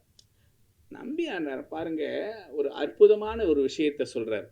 தொண்டரை ஆக்கி, அதாங்க முடிஞ்சு வச்சுங்க. இன்னைக்கு எல்லாரும் ஒவ்வொருத்தர் ஒவ்வொரு விதமான தொண்டுகளை எல்லாம் செய்திருக்காங்க, தனிப்பட்ட நிலையில செய்திருக்கிறாங்க. இவர் சமுதாயத்தை அரவணைச்சு கொண்டு போயிருக்கிறார். இன்னைக்கு மக்கள் மத்தியில இந்த ஒரு கோஆர்டினேஷன் அப்படின்னு சொல்றோம் இல்லைங்களா, டீம் ஒர்க், இந்த டீம் ஒர்க்கு அதுக்கெல்லாம் ஒரு முன்னோடியா இருந்திருக்கிறார். அதை தான் இங்க சொல்லியிருக்காங்க. தொண்டரை ஆக்கி அவரவர்க்கு ஏற்ற தொழில்கள் செய்வித்து அண்டரோன் கனத்து நாயகம் பெற்றான். இன்னைக்கு பாருங்க, ரொம்ப அருமையான விஷயம். இன்னைக்கு தொண்டர்களை கூட்டுவதே பெரிய விஷயமா இருக்கு. ஆனா இன்னைக்கு எல்லா இடங்கள்லயும் சிவாலயங்கள் முழுவதும் இன்னைக்கு பிரதோஷமா இருக்கட்டும், நல்ல நாடுகளெல்லாம் எல்லாம் கூடுகின்றார்கள். ஆனா நம்ம மனசுல அந்த கங்கை ஆடிலன், காவிரி ஆடிலன், கொங்கு தன் குமரி ஆடிலன் எல்லார்கிட்ட இருக்கும். ஈசன் எனாதவர்க்கு அன்பில்லையெனில் ஒண்ணுமே இல்லை. நம்ம எல்லாம் இன்னைக்கு என்னன்னு கேட்டா ஒரு பிஸ்னஸா போயிட்டு இருக்கோம். கடவுளே நான் உன்னை வணங்குறேன், எனக்கு இந்த நோயை தீர்த்து வை, எனக்கு இந்த பணம் கொடு அப்படின்னு போயிட்டு இருக்கோம். நம்மளுடைய எல்லாமே என்ன கேட்டீங்கன்னா நம்மளுடைய நோக்கம் எல்லாம் வணிக நோக்கமா இருக்கு. அதெல்லாம் நம்ம அர்ப்பணம் செய்யணும், அதை டெடிகேட் பண்ணணும். இப்போ ஒவ்வொருத்தர்கிட்டையும் என்னென்ன திறமை இருக்கு. இப்போ மேடம் பாருங்க, ஒவ்வொருத்தர்கிட்ட என்னென்ன திறமை இருக்கு பாருங்களேன். தெய்வத்தமிழ் அப்படின்னு ஒரு செய்தியை சொன்னாங்க. அதை மாதந்தோறும் 10 நாட்கள் நடக்கணும்னு சொல்றாங்க. ஒரு திட்டமிடுதல், அதை யார் யாரை கூப்பிடணும், எப்படி செய்யணும்னு அவங்க திட்டமிடுகின்றார்களா இல்லைங்களா, அதை யாரை கூப்பிடணும், எப்படி செய்யணும்னு நினைக்கிறாங்க பாருங்க. இது போல அந்த காலத்துல அடியார்கள்லாம் யார் யார்கிட்ட என்னென்ன திறமை இருந்தது, யார் யாரெல்லாம் என்னென்ன பணிகள் செய்தாங்க, அந்த பணிகளில் அவங்கள அந்த பணிகளை முழுமையாக ஈடுபடுத்தி அவங்கள அதில் மேம்படுத்தக்கூடிய தன்மையில் சிறப்பாக இருந்தாருங்களாம். இதுதாங்க இவர் செய்தார். இப்போ இளையான்குடி மாநாயனார் சோறு போட்டார், எல்லாருக்கும் வந்தவங்களுக்கெல்லாம் சோறு போட்டார். திருக்குறிப்பு தொண்டர், ஆனாய நாயனார், சண்டீச நாயனார் எல்லாம் பார்த்தீங்கன்னா தனி நிலையில் அவரவர்கள் இறைநிலை அடைந்திருக்கிறார்கள். இவர் என்ன கேட்டிங்கன்னா, இவர் செய்த வேலை என்னன்னு கேட்டிங்கன்னா, இவர் தேவாரம் பாடுறாங்களா பாருங்களேன். இந்த மன்றம் எவ்வளோ பெரிய பணியை செய்து பாருங்க. ஒரு சிந்தனையாளர்களை தலைமையாக போடுறாங்க, ஒரு ஓதுவா மூர்த்திகளை அழைத்து அவர்களுக்கு சிறப்பிக்கிறாங்க, ஒரு பேச்சாளரை கூப்பிட்டு பேச வச்சு அவங்களுடைய சிறப்புகளை செய்கிறாங்க. இதுதாங்க இந்த கணநாத நாயனாருடைய செயல்பாடு. இதுதான் அதை இந்த மன்றம் செய்து கொண்டிருக்கிறது. அந்த மன்றம் இதுதாங்க மிகப்பெரிய வெற்றியை. அதாவது அவரவர்க்கு ஏற்ற தொழில்கள் செய்வித்து, ரொம்ப முக்கியமானது. இன்னைக்கு எல்லாரும் என்ன கேட்டினா அவங்கவுங்க வேலையை பார்க்கறதுக்கே நேரம் இல்லை. மேடம் பாருங்க, எந்த நேரத்தில் அடித்தாலும் உடனே எடுத்து இந்த நேரத்தில் நான் உங்கள்கிட்ட பேசுகிறேன், இந்த விஷயந்தான் இன்னைக்கு இந்த தான் நடக்க போகுது, நீங்கள் அவசியம் வந்துருங்க. அந்த சொல்ல வந்த செய்தியை நுணுக்கமாக சுருக்கமாக சொல்லி வேலையை முடிக்கிறாங்க. நல்லா வந்துருங்க, 8:1 நீங்கள் இறங்கினுங்க ஏன்ட்டாங்க. இப்போ அந்த ஒரு விஷயத்தையும் நம்ம என்ன கேட்டிங்கன்னா, சில இடங்கள்லாம் ஒரு சாதாரணமாக போவாங்க, அட பேசட்டும் போங்க அப்படின்னு. நான் காலையில் திருப்பாவை பேசுகிறேன். திருப்பாவை பேசும்பொழுது என்ன கேட்டிங்கன்னா, நேரம் ஆகுது, எனக்கு டைம் ஆகிடுது, 6 to 7 தான் நான் பேசணும். ஆனால் அங்கே பிரசாதம் வரல. சார் கொஞ்சம் பேசுங்க, கொஞ்சம் பேசுங்கன்றாங்க. நானும் எவ்வளவு தான் பேச முடியும்? அந்த 1 மணி நேரத்துக்கு 1.5 மணி நேரம் பேசலாம். பிரசாதம் வர்ற வரைக்கும் நானும் பேசிக்கிட்டே இருக்கேன். காரணம் என்ன கேட்டிங்கன்னா, இன்றைக்கி அந்த நேர வரையறை, எந்த நேரத்தில் எதை செய்யணுன்ற எண்ணம் இல்லை. கரெக்டாக சொன்னாங்க, தம்பி நான் உனக்கு 7 மணிக்கு கொடுப்பேன், 8:1 இறங்கிடணும், நன்றி சொல்லிட்டு நான் போயிடணும். அந்த மாதிரி அதுபோல் நேர வரையறை அவரவர்களுடைய தகுதி அறிந்து அவரவர்கிட்ட ஒப்படைக்கணும். அதாவது அழகாக சொன்னாங்க பாருங்க, திருக்குறளை திருவள்ளுவர் எழுதினார். இதனை இதனால் பிடிக்கும் என்று ஆராய்ந்து அதனை அவன்கண் விடல் அப்படின்னு சொன்னார். ஆனால் இவங்க என்ன சொல்லிட்டாங்க, 2 வார்த்தை போதும்பா, இதனை இதனால், அதிலே முடிச்சிட்டாங்க. இப்போ அதுதாங்க முக்கியம். இன்னைக்கு நம்ம பேசிக்கிட்டு இருக்கிறதெல்லாம் திருவள்ளுவர் எல்லாம் கேள்வி கேட்டிருக்காங்க. இதனை இதனால் அப்புறம் முடிக்கும் என்று ஆராய்ந்து அதனை அவன்கண் விடல், இதெல்லாம் எக்ஸ்ட்ரா ஃபிட்டிங் தான். இவங்க எடுத்துக்கொண்டது என்ன, 2 சொல்லு, இதனை இதனால்.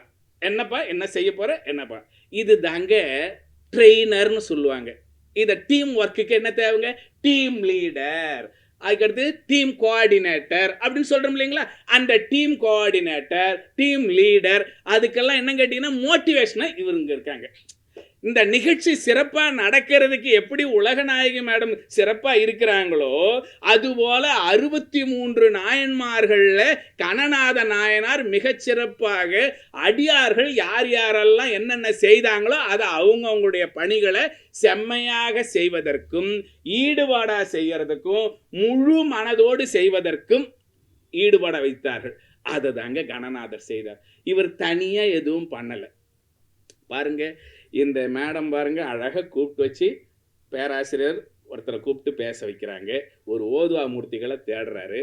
அடுத்தது சிறந்த தலைமையை தேடுறாங்க. இது போல இந்த நிகழ்ச்சி செம்மையா நடக்குது, எல்லாரும் மனம் உவக்கக்கூடிய நிலையில நடக்குதுன்னா அதை தான் இவங்க செய்யறாங்க. இதே விஷயத்தை தான் கணநாத நாயனார், அப்பா நந்தவனத்துக்கு போய் பூ பறிச்சுட்டு இருக்கியா, பூ பறி. அல்ல நந்தவனத்தை செம்மை செய்யறியா, செய்யி. மாலை தொடுக்கிறியா, மாலை தொடு. அதுக்கடுத்தது கோயிலில் விளக்கேத்துறியா, விளக்கேத்து. கோயிலை பெருக்கிறியா, பெருக்கு. கோயிலை சுத்தம் பண்றியா, சுத்தம் பண்ணு. கோயிலை மெழுக்கிறியா, மெழுக்கு. அவங்கவுங்களுடைய வேலையை பார்த்து அவங்கவுங்களிடத்துல கொடுக்கறது. அப்படிப்பட்ட ஒரு அருமையான வேலையை செய்தவர் தான் கணநாத நாயனார். இன்னைக்கு ஒவ்வொருத்தருக்கும் இன்னைக்கு என்ன கேட்டிங்கன்னா, இன்னைக்கு டிகிரி மேடம் கூட சொன்னாங்க, நிறைய படிக்கிறதெல்லாம் பெரிய விஷயம் இல்லைங்க, படித்ததை பயன்படுத்துகிற மாதிரி இருக்கும். அப்படிப்பட்ட பயன்பாடுடைய ஒரு நிலையை நம்ம தெரிந்து கொள்ள வேண்டும். அழகாக சொன்னாங்க, இன்னைக்கு படிக்கிறதுக்கெல்லாம் கல்வி நிலையங்கள் ஏராளமாக இருக்குது. பிஏ, பிஎஸ்சி, பிகாம் அப்படின்னு இருக்குது, டிப்ளமா இருக்குது, என்ஜினியரிங் இருக்குது, ஃபார்மசி இருக்குது. இதுக்கெல்லாம் கல்வி கூடங்கள் இருக்கின்றன. எல்லாத்துக்கும் ஒரு பயிற்றுனர் இருப்பாங்க, எல்லாத்துக்கும் இருக்கு இல்லைங்களா?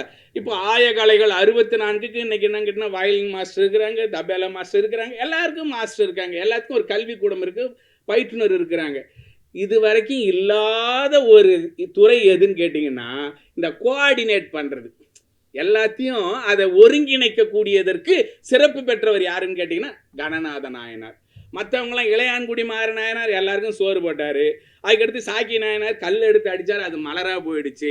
அது என்னன்னு கேட்டிங்கன்னா இறை சிந்தனையோடு செய்யப்படுகின்ற ஒவ்வொரு தனி மனிதனுடைய ஆளுமையை வெளிப்படுத்தியதாக இருந்தது. ஆனால் இவர் எதுவுமே பண்ணலைங்க. இவர் அந்தனர் குலத்தில் பிறந்தார், திருஞான சம்பந்தரை வழிபாடு செய்யக்கூடியவராக இருந்தார்.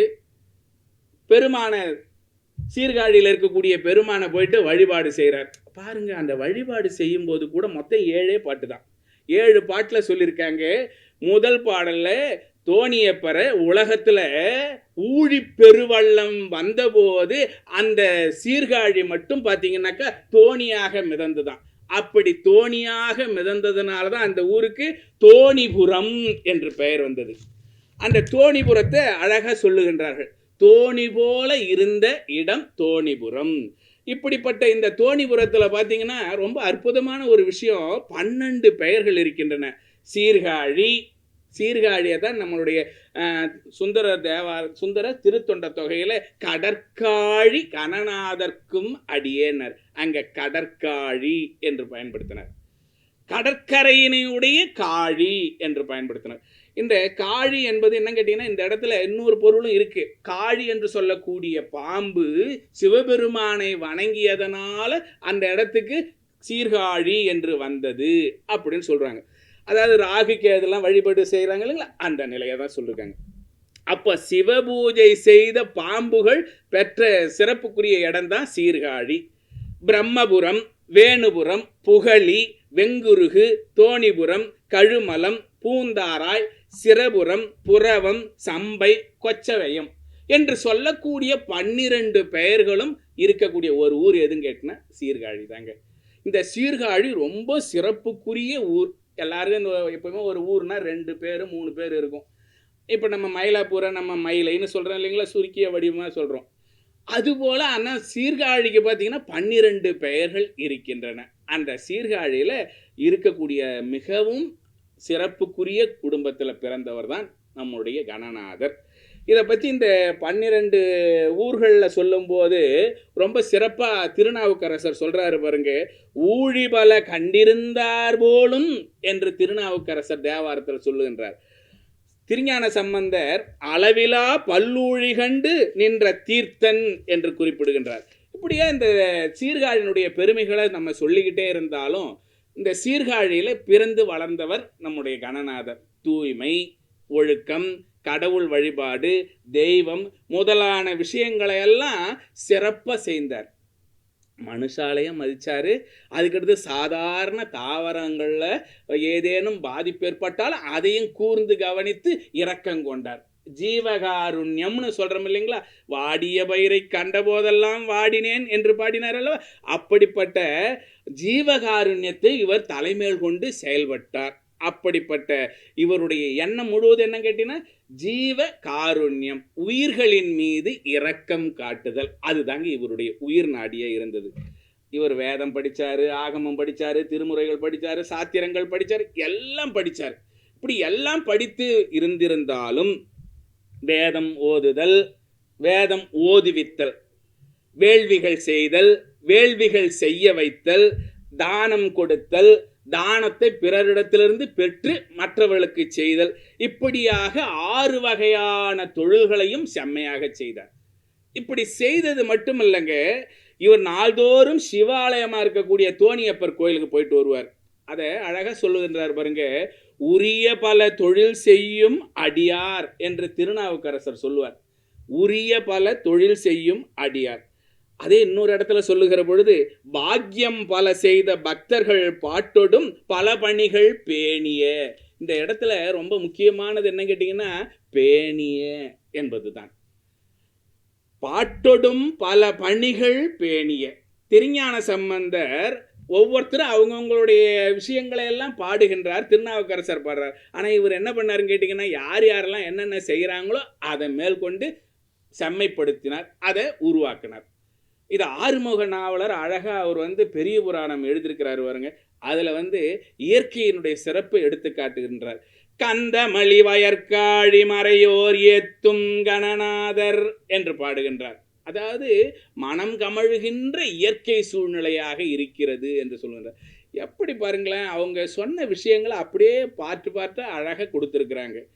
திருத்தோணி கடவுளர்க்கு நந்தவனம் பல அமைத்து மலரும் கொய்து நற்றாமம் சொற்றாமம் நயந்து சாத்தி வந்தவரை தொண்டராக்கி பணிகள் ஊட்டி வாது செய்த வாரணத்தை மகிழ்ந்து வாழ்த்தி புந்தி மகிழ்ந்து அரணருளால் கைலை மேவி பொருவில் கனத்தவர் காவல் பொருந்தினாரே.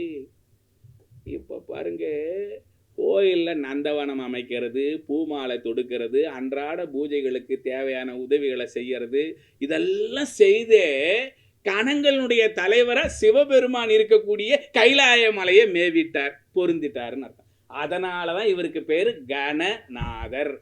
கணங்களினுடைய தலைவர், சிவகணங்களுக்கே தலைவராக விளங்கியவர் இந்த கணநாதர். இவருடைய இயற்பெயர் என்னன்னு தெரியல, ஆனால் கணநாதர் என்பதுதான் அவருடைய நாயனாருடைய பெயராக இருந்து வருகிறது. இன்னைக்கு பாருங்க, இன்னைக்கு நாமெல்லாம் கோயிலில் விளக்கேற்றுறோம், பூக்களை பறித்து கொடுக்குறோம். சில பேர் பூக்களை பறிச்சுன்னு கொடுப்பாங்க, சில பேர் பூவை கட்டி கொடுப்பாங்க. அடுத்தது வேற எந்த நாயன்மார்லையும் இல்லாத ஒரு சிறப்பு என்னன்னு கேட்டிங்கன்னா, இந்த நாயன்மாருக்கு உண்டு. திருமுறை வாசித்தல், திருமுறை கேட்டல், திருமுறை எழுதுவித்தல், இதுதாங்க இவருடைய ஹைலைட்டு.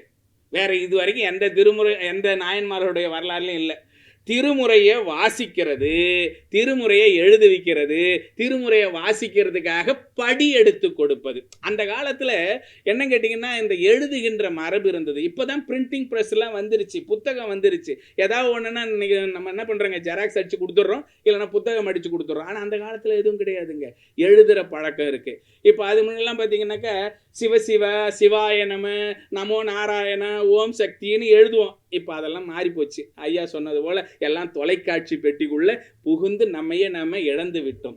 ஆனால் அந்த காலத்தில் பாருங்க, சிவாய நம அப்படின்னு போடுவோம். அது முன்னெல்லாம் நம்ம கடவுள், அதாவது எந்த ஒரு எழுத்தை தொடங்கும்போது பிள்ளையார் சுழி போட்டுட்டு குலதெய்வத்து பேரையோ அல்லது நம்ம வணங்கக்கூடிய தெய்வத்து பேரையோ போடுவோம். ஆனால் இப்போல்லாம் நல்லா குறைஞ்சி போச்சு.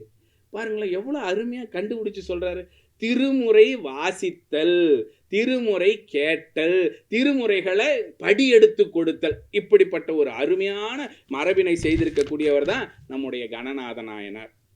இன்னைக்கு பாருங்க, நீங்கள் எல்லாரும் பார்த்தீங்கன்னா, இந்த 63 நாயன்மார்களும் பார்த்தீங்கன்னா எல்லாரும் இல்லறத்திலிருந்தே செம்மையாக தவம் செய்து இறையருள் பெற்றாங்க. யாரும் தனித்த நிலையில் இல்லை. எல்லாம் குடும்பத்தோடு இருந்து செய்தாங்க. இவ்வளவு பணிகள் செய்திருக்கிற இந்த நாயன்மாருடைய வரலாறுல இவர் இவ்வளவு பணிகளை செய்யறதுக்கு பின்னாடி இருந்தாங்க இல்லைங்களா, தோன்றா துணையா இருந்த இல்லத்தரசி பெயர் தெரியலங்க. அதுல 3 நாயன்மார் தாங்க வந்தாங்க. இசைஞானியார், மங்கையர்க்கரசியார், காரைக்கால் அம்மையார். வேற யாரும் என்ன கேட்டீங்கன்னா இல்லத்தோடு இருந்து செய்ததுன்ற ஒரு ஒரே வார்த்தையில முடிச்சுட்டாங்க. இன்னைக்கு அந்த காலத்திலேயே பார்த்தீங்கன்னாக்கா இந்த சிந்தனை மேலோங்கணும். இன்னைக்கு தான் நம்ம ஐயா சொன்னது போல பெண் உரிமை, பெண்ணியம், பெண் முன்னேற்றம் எல்லாம் இருந்திருக்கு. ஆனால் அந்த காலத்தில் பார்த்தீங்கன்னா இவ்வளவு விஷயங்களை நுணுக்கமாக கண்டுபிடிச்சு அவர் செய்திருக்கிறார். ஆக இந்த பூஜா பலத்தினால எல்லாரும் இந்த விஷயங்களை தெரிந்து கொள்ள வேண்டும், திருமுறைகளை எல்லாரும் தெரிந்து கொள்ள வேண்டும் அப்படின்னு முடிவு. ஆக இந்த விஷயங்கள்லாம் இன்னைக்கு எப்படி இருந்தது அப்படின்னு நம்ம பார்க்குறோம். இப்போ ஒரு அடியார்னா யாரு? கழுத்தில் ருத்ராட்சம் போட்டுக்கிறது, நெத்தியில் திருநீர் அணிந்து கொள்வது, வாயினால் 5 எழுத்து மந்திரத்தை சொல்கிறது. இதுதான் இன்னைக்கு நம்மெல்லாம் அடியார்னு ஒரு அழகான ஒரு வடிவம் கொடுத்துருக்கோம். இந்த சேக்கிழார் அழகாக சொல்கிற திருக்கூட்ட சிறப்பில், ஆரம் கண்டிகை ஆடையும் கந்தையை பாரம் ஈசன் பணி அலாது ஒன்றிலார் ஈர அன்பினார் யாதும் குறைவிலார் வீரம் என்னால் விளம்பும் தகையதோ என்று அருமையாக பாடுறார். இதை ஒரு அழக ஒரு ஐடென்டிஃபிகேஷன். ஒரு அடியார்னா எப்படி இருக்கணும்? நெத்தியில திருநீர் அணிந்திருக்கணும், 5 எழுத்து மந்திரம் நமச்சிவாய மந்திரத்தை சொல்ல வேண்டும், சிவாய நம என்று சொல்ல வேண்டும். இந்த உலகத்தில் நாம நல்லபடியா இறையருளோடு இன்பத்தை அனுபவிக்கணும்னு சொன்னா நமச்சிவாயன்ற மந்திரத்தை சொல்லணும். எனக்கு முக்தி மட்டும்தான் வேண்டும், இறை இன்பம் மட்டும்தான் வேணும், பேரின்பம் மட்டும்தான் வேண்டும், முக்தின்னு வேணும்னு சொன்னா சிவாய நமன்னு சொல்லணும். ஆக இந்த 5 எழுத்து மந்திரத்தை யார் எப்படி சொல்றாங்களோ அதுக்கான பலனை கொடுக்கக்கூடியவர். அப்படி இருந்தா அவங்க எப்படி இருப்பாங்க அப்படின்னு கேட்கிறார். அடுத்த ஸ்டேஜ் அடியார்னா ஒரு நெத்தியில திருநீர், கழுத்துல ருத்ராட்சம், 5 எழுத்து மந்திரத்தை. அடுத்து நம்ம எல்லாம் என்ன கேட்டா காவி ஆடை ஒணிந்து விடும். இதுதான் அடியாறு சிவப்பொழிவு அப்படின்னா. மெய்ப்பொருள் நாயனார்கிட்ட போறேன், முத்தநாதன் வரேன், பொய்த்தவ வேடத்தோடு வரேன், வந்தவன் முத்தநாதன்னு தெரியுது, வந்தவனா இருந்த என்ன சிவகோலத்தோடு வந்துட்டான், நான் அமரேகான் தத்தா, நான் அமரேகான், அவன் நம்ம சிவனடியா இருப்பா, வந்தவர் யாருன்னு எனக்கு தெரியும், பரவாயில்ல இரு, வெளியில இரு அப்படின்னாரு. நான் இது வரைக்கும் ஒரு ஆகம பொருள் சொல்லாத ஒரு ஆகம பொருள் சொல்ல வந்திருக்கிறேன்னு சொன்னாரு. அப்படியா, வாங்க. மனமும் வந்தவன் எதிரி, தன்னை கொல்ல வந்திருக்கிறான்னு தெரியுது, இருந்தாலும் அவனுக்கு உரிய மரியாதையோட கொடுத்தார். அவன் புரிஞ்சுக்கல. அப்போ என்ன கேட்டினா அந்த ஓலைச்சுவடிகளில் இருந்த குறுங்கத்தி எடுத்து குத்திட்டான். அப்போ என்ன கேட்டிங்கன்னா அப்போ சொல்கிறாரு, இவன் எல்லை புறத்துக்கு போயிட்டு விட்டுட்டு வர்ற வரைக்கும் என்னுடைய உயிர் இருக்கும், அது வரைக்கும் நான் சேஃபாக இருப்பேன், நீ விட்டுட்டு வந்து சொல்லுன்றார். அப்போ அந்த காலத்தில் இந்த அடியார்கள்லாம் எப்படி இருந்திருக்காங்கன்னா ஈர அன்பினராக இருந்திருக்கிறார்கள், எந்த ஒரு குறையுமே இல்லாமல் இருந்திருக்கிறாங்க. அதனால தான் வீரம். இப்படிப்பட்ட செயலை செய்தவங்கள்லாம் எப்படி இருந்தாங்கன்னு கேட்டிங்கன்னா, கேடும் ஆக்கமும் கெட்ட திருவினார், ஓடும் செம்பனும் ஒக்கவே நோக்குவார், கூடும் அன்பினில் கும்பிடலே அன்றி வீடும் வேண்டா விரலின் விளங்கினார். இப்படியாக அந்த காலத்தில் அடியார்னா எதுவாக இருந்தாலும் சரிங்க, சிவத்தை நினச்சிட்டாங்கன்னா வேற எந்த பொருளும் சாதாரணம் தாங்க. நாம தான் நினச்சிக்கிட்டு இருக்கோம் இன்னைக்கு எல்லாமே தேவை.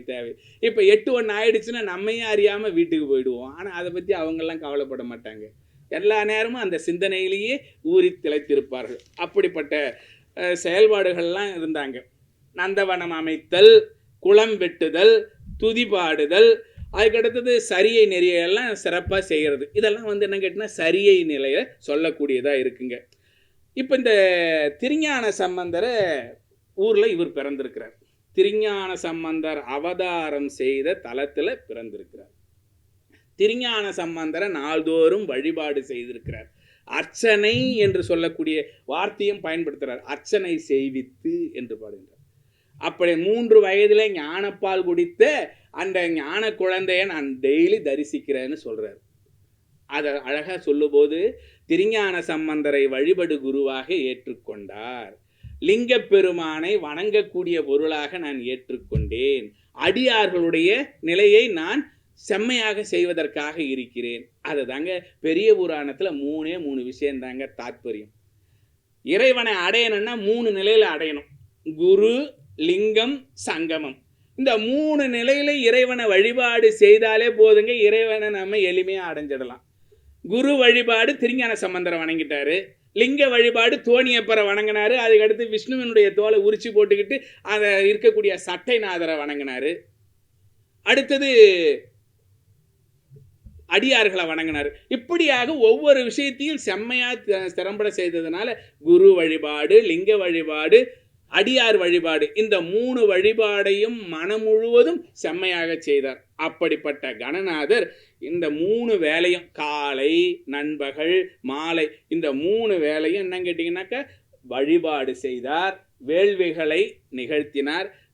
யாராவது எங்கேயாவது வேள்விகள் நிகழ்த்தினாங்கன்னா அவங்களுக்கும் போயிட்டு உதவி செய்கிறது, இதெல்லாம் செம்மையாக செய்தார்.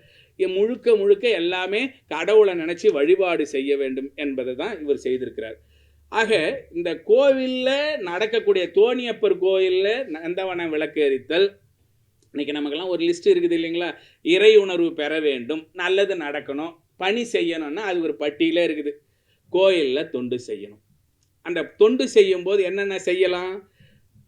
நம்ம நந்தவனம் அமைத்தல், நந்தவனங்களில் இருக்கக்கூடிய பூக்களை பறித்தல், பறித்த பூக்களை மாலையாக தொடுத்தல், அடுத்தது மனசில் கோயிலை கட்டுறது, பூசலார் நாயனார் மாதிரி, அடுத்தது கற்கோயிலை கட்டுறது, கோச்செங்க சோழன் 70 சிவாலயங்கள் கட்டினானல்லவா அது போல கட்டுறது, அடுத்தது மனசால தியானம் பண்ணுறது, ஒருமை உள்ள தியானம், அடுத்தது சிவவேடம் கண்டு மகிழ்தல், அடியாரை பார்த்தா வணங்கிறது, அடுத்தது மரக்கருணையால தொண்டு, அறக்கருணையால தொண்டு, அடுத்தது தொண்டில் சிறந்த மகளிரை போற்றுதல். இதில் ரொம்ப முக்கியமான கருத்தை அவர் முன் வைக்கிறாரு.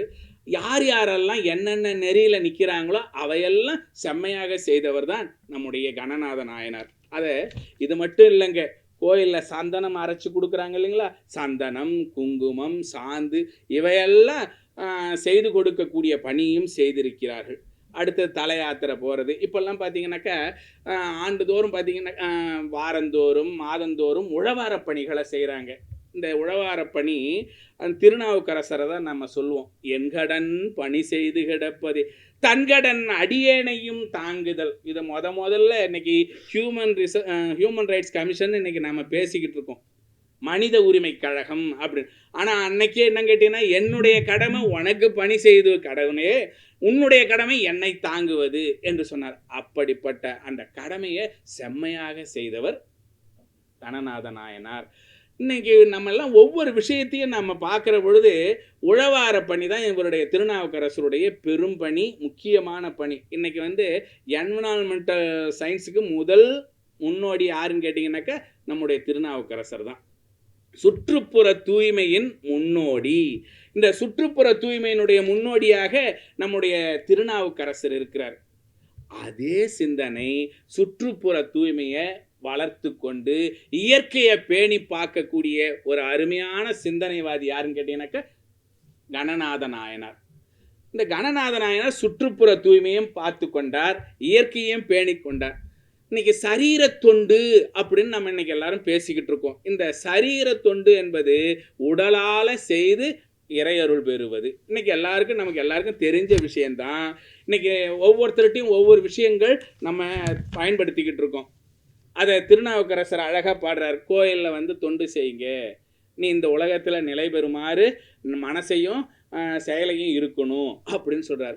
நிலை பெறுமாறு எண்ணுதியேல் நெஞ்சே நீ வா, நித்தலும் எம்பிரானுடைய கோயில் புக்கு, புலர்வதன் முன் அழகிட்டு மெழுக்குமிட்டு பூமாலை புனந்தேத்தி புகழ்ந்து பாடி தலையார கும்பிட்டு கூத்துமாடி சங்கரா சய போற்றி போற்றி என்றும் அலை புனல் சேர் செஞ்சடையம் ஆதி என்றும் ஆரூரா என்றென்றே அலரா நில்லே என்று சொன்னார். இன்னைக்கு சிவ தொண்டு என்பதற்கு ஒரு பட்டியலே திருநாவுக்கரசர் கொடுத்திருக்கிறார். அப்படிப்பட்ட அருமையான தொண்டுகளை எல்லாம் யாரெல்லாம் என்னென்ன செய்தாங்களோ அதையெல்லாம் அவங்களுடைய எண்ணங்களில் செய்ய வச்சார். விளக்கு போட்டால் இன்பம் கிடைக்கும், மெழுகுனா அந்த இன்பம் எவ்வளோ கிடைக்குமோ அது 10 மடங்கு கிடைக்கும் என்று சொன்னார். நீ மலர்களை தொடுத்தால், துளைக்கின் நன்மலர் தொடுத்தால் தூய விண்ணேறலாகும். நீ முன்ன சொர்க்கத்துக்கு போனோமாப்பா பூவை கட்டி கொடுப்பான்றார். எவ்வளோ பேர் பூவை கட்டி கொடுத்தாலே சொர்க்கம் போகலாம். விளக்கிட்டார் பேரு சொல்லின் மெய்நெறி ஞானமாகும். பாருங்க, விளக்கிட்டாலே போதும் மெய்நெறி ஞானமாகும்னு சொல்றார். இன்னைக்கு நம்ம சாதாரணமா இன்னைக்கு இந்த விஷயத்தெல்லாம் பார்க்கிறோம். இன்னைக்கு அணைய போற விளக்கு எலியினுடைய வால்னால அது மீண்டும் வந்தது, பிரகாசமானது. அதனால தான் பின்னாடி முசுகுந்த சக்கரவர்த்தியை நம்ம பார்க்குறோம். இன்னைக்கு அதுதான் இன்னைக்கு திருவோணம் பண்டிகையாக நம்ம கொண்டாடிக்கிட்டு இருக்கோம். இன்னைக்கு ஜாதி, மதம், குலம், இனம், பிறப்பு எதையும் இவர் பார்க்கலங்க. அப்படிப்பட்ட ஒரு அருமையான நாயனாராக நம்முடைய கணநாத நாயனார் இருக்கிறார். இன்னைக்கு எல்லார்கிட்டையும் பார்த்தீங்கன்னாக்கா 63 நாயன்மார்களில் இவர் சக்கிலியர், இவர் இளையான்குடி நாயனார். அதாவது என்ன கேட்டிங்கன்னாக்கா விவசாய குடும்பத்தை சார்ந்தவர் அல்லது புலையர் என்றெல்லாம் பிரித்து பார்த்தாங்க. ஆனால் அந்தந்த நாயன்மார் அந்தந்த ஜாதியில் ஒரு நாயன்மார் தோன்றியதை நம்ம படிச்சிருக்கிறோம். ஆனால் இவர் அந்தனர் குலத்தில் பிறந்திருந்தாலும் ஜாதி பார்க்கல, மதம் பார்க்கல, இனம் பார்க்கல. ஒரே ஒரு குவாலிஃபிகேஷன், சிவ வேடம் இருக்குதா, சிவப்பணி செய்கிறாரா, அவருக்கு என்ன விஷயமோ அதில் ஈடுபாடு கொடுத்து முன்னேற்றம் செய்தவர். முழு மனதோடு இவர் செய்கிறார். அது அழகாக சொல்லுவாங்க, எவரேனும் தாமாக விளையாடத்திட்ட திருநீரும் சாதனமும் கண்டால் உள்கி உவராது. அடியாரை பார்த்தா இவர் என்ன பண்ண, வணக்கம் செய்து அவங்களுக்கு என்ன தேவையோ அதை கேட்டு தேவையானதை செய்து கொடுப்பாராம். அப்படி என்ன வேணும், உங்களுக்கு என்ன வேணும், எதில் விருப்பம் செய்யுங்க அப்படின்னு. இன்றைக்கெல்லாம் நம்ம என்ன கேட்டிங்கன்னா, இன்றைக்கி இன்றைய ட்ரெண்டு என்ன கேட்டிங்கன்னா, ட்ரெயினர்னு சொல்லிகிட்டு இருக்கோம். எதுவாக இருந்தாலும் ஏதாவது ஒரு பயிற்சி வகுப்புன்னு சொல்லிக்கிட்டு இருக்கோம் இல்லைங்களா. அந்த பயிற்சி வகுப்புக்கு ட்ரெயினர் அப்படின்றோம் இல்லைங்களா, அந்த டீம் லீடர் அப்படின்னு சொல்கிறோம் இல்லைங்களா, கோஆர்டினேட்டர்னு சொல்கிறீங்களா, அந்த வேலையை இவர் செய்து இறையருள் பெற்றிருக்கிறார். பாருங்க, இவர் எந்த வேலையும் செய்யலை. என்ன பண்ணியிருக்கிறாரு, வேள்வி செய்யணுமா, பொருள் வேணுமா, நான் தரேன். என்ன நந்தவனம் அமைக்கணுமா, உனக்கு என்ன கடப்பாறை கத்தி எதாவது வேணுமா எடுத்துக்கோ, என்ன வேணுமா அதெல்லாம் கொடுத்துட்டு அதெல்லாம் செய்தே இவர் இறையருள் பெற்றார். இப்போ இளையான்குடி மாறநாயனார்னா சோறு போட்டார், சாக்கி நாயனார்னா மனசில் அன்பாக நினச்சிக்கிட்டு கல் எடுத்து போட்டார், வந்தது. இவர் என்ன பண்ணார், யார் யாருக்கு என்னென்ன விருப்பமோ என்னென்ன தோன்றுதோ அதை முழுமையாக செய்யுங்க, அதில் நீங்கள் ஈடுபாடோடு செய்யுங்கன்றார். இன்வால்மெண்ட், டெடிகேஷன், சின்சியராக இருக்கணும். அது இருந்தால் போதும், அவங்களுக்கு எல்லா உதவியும் இவர் செய்து விடுவார். அப்படிப்பட்ட ஜாதி, குலம் இதெல்லாம் பார்க்காம சிவனடியார் என்ற ஒரு குவாலிஃபிகேஷனை வச்சுக்கிட்டு இது பண்ணாருங்க. இன்னைக்கு கடவுளை அடையிறதுக்கு நிறைய வழிகள் இருக்கு. நமக்கு சைவ சித்தாந்தத்தில் சொல்லுவாங்க 4 நிலைகள் அப்படின்னு. கடவுளை அடைவதற்கான 4 நிலைகள். இறையருள் பெறணும், கடவுளை அடையணும், முக்தி பேரின்பம் பெற வேண்டும் என்றால் 4 குவாலிஃபிகேஷன் வேணும். அது வீட்டு நெறி, முக்தி நெறி, பேரின்பம் என்றெல்லாம் சொல்லுவாங்க. இதை நம்ம 4 நிலைகள், சரியை, கிரியை, யோகம், ஞானம், இந்த 4 விஷயம் இருக்குதுங்க. நாமெல்லாம் என்ன கேட்டினா ஸ்டெப் பை ஸ்டெப்பாக தானேங்க போகணும். சரியை, கிரியை, ஞானம், சரியை, கிரியை, யோகம், ஞானம், இந்த 4 நிலைகளில் தானேங்க போகணும்.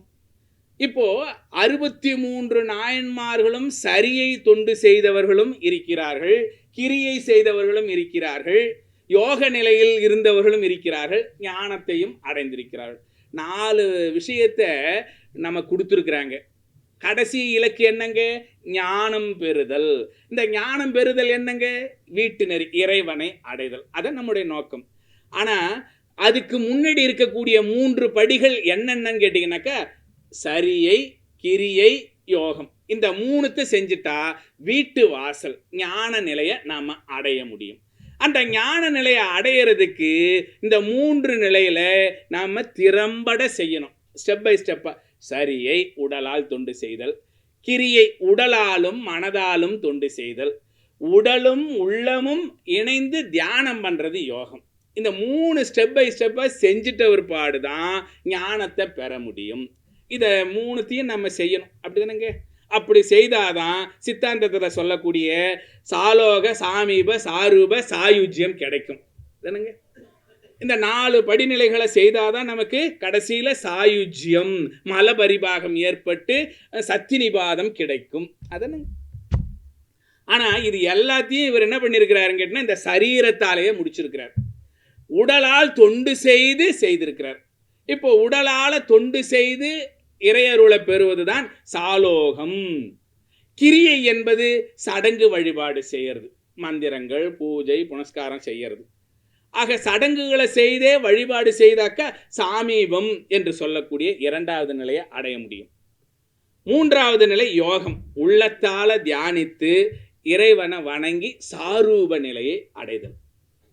இந்த 3 செய்தாதான் ஞானத்தை பெற முடியும். அப்போ இந்த 4வது நிலைமை என்ன? கடவுளே எல்லாம் அப்படின்னு நினைக்கிறது, அவனே எல்லாம் அப்படின்றது. அவன் அருளாலே அவன்தால் வணங்கி சிந்தை மகிழ சிவபுராணம் தன்னை முந்தைவனை முழுதும் ஓய உரைப்பஞ்ஞான். இப்படிப்பட்ட இந்த சிந்தனை இருந்தாதான் நம்ம ஞானத்தை பெற முடியும். அப்படிப்பட்ட ஞானத்தை கிரியை வழியாக, சரீரத்தின் வழியாக செய்தவர் கணநாத நாயனார். இப்ப பாருங்க, மனசால இவர் கடவுளை நினைச்சாரு, யார் யாருக்கு என்னென்ன வேணுமோ எல்லாத்தையும் கொடுத்து உதவினார். இப்போ சரீர பந்தத்தினால என்னென்ன முடியுமோ அவங்கவுங்களுக்கு வேண்டியதெல்லாம் கொடுத்தார். கிரியையினால வேள்வி செய்கிறீங்களா செய்யுங்க, அடுத்தது என்னென்ன செய்ய போறீங்களோ எல்லாத்தையும் செய்து கொடுக்கறதுக்கு எல்லாருமே உற்றுழி உதவியும் உருபொருள் கொடுத்தும் செய்தார். அப்படிப்பட்ட நிலையில் இருந்தவர் இதை பற்றி அழகாக திருமந்திரத்தில் 5வது தந்திரத்தில் 10 இலக்கணங்களை சொல்லுவாங்க.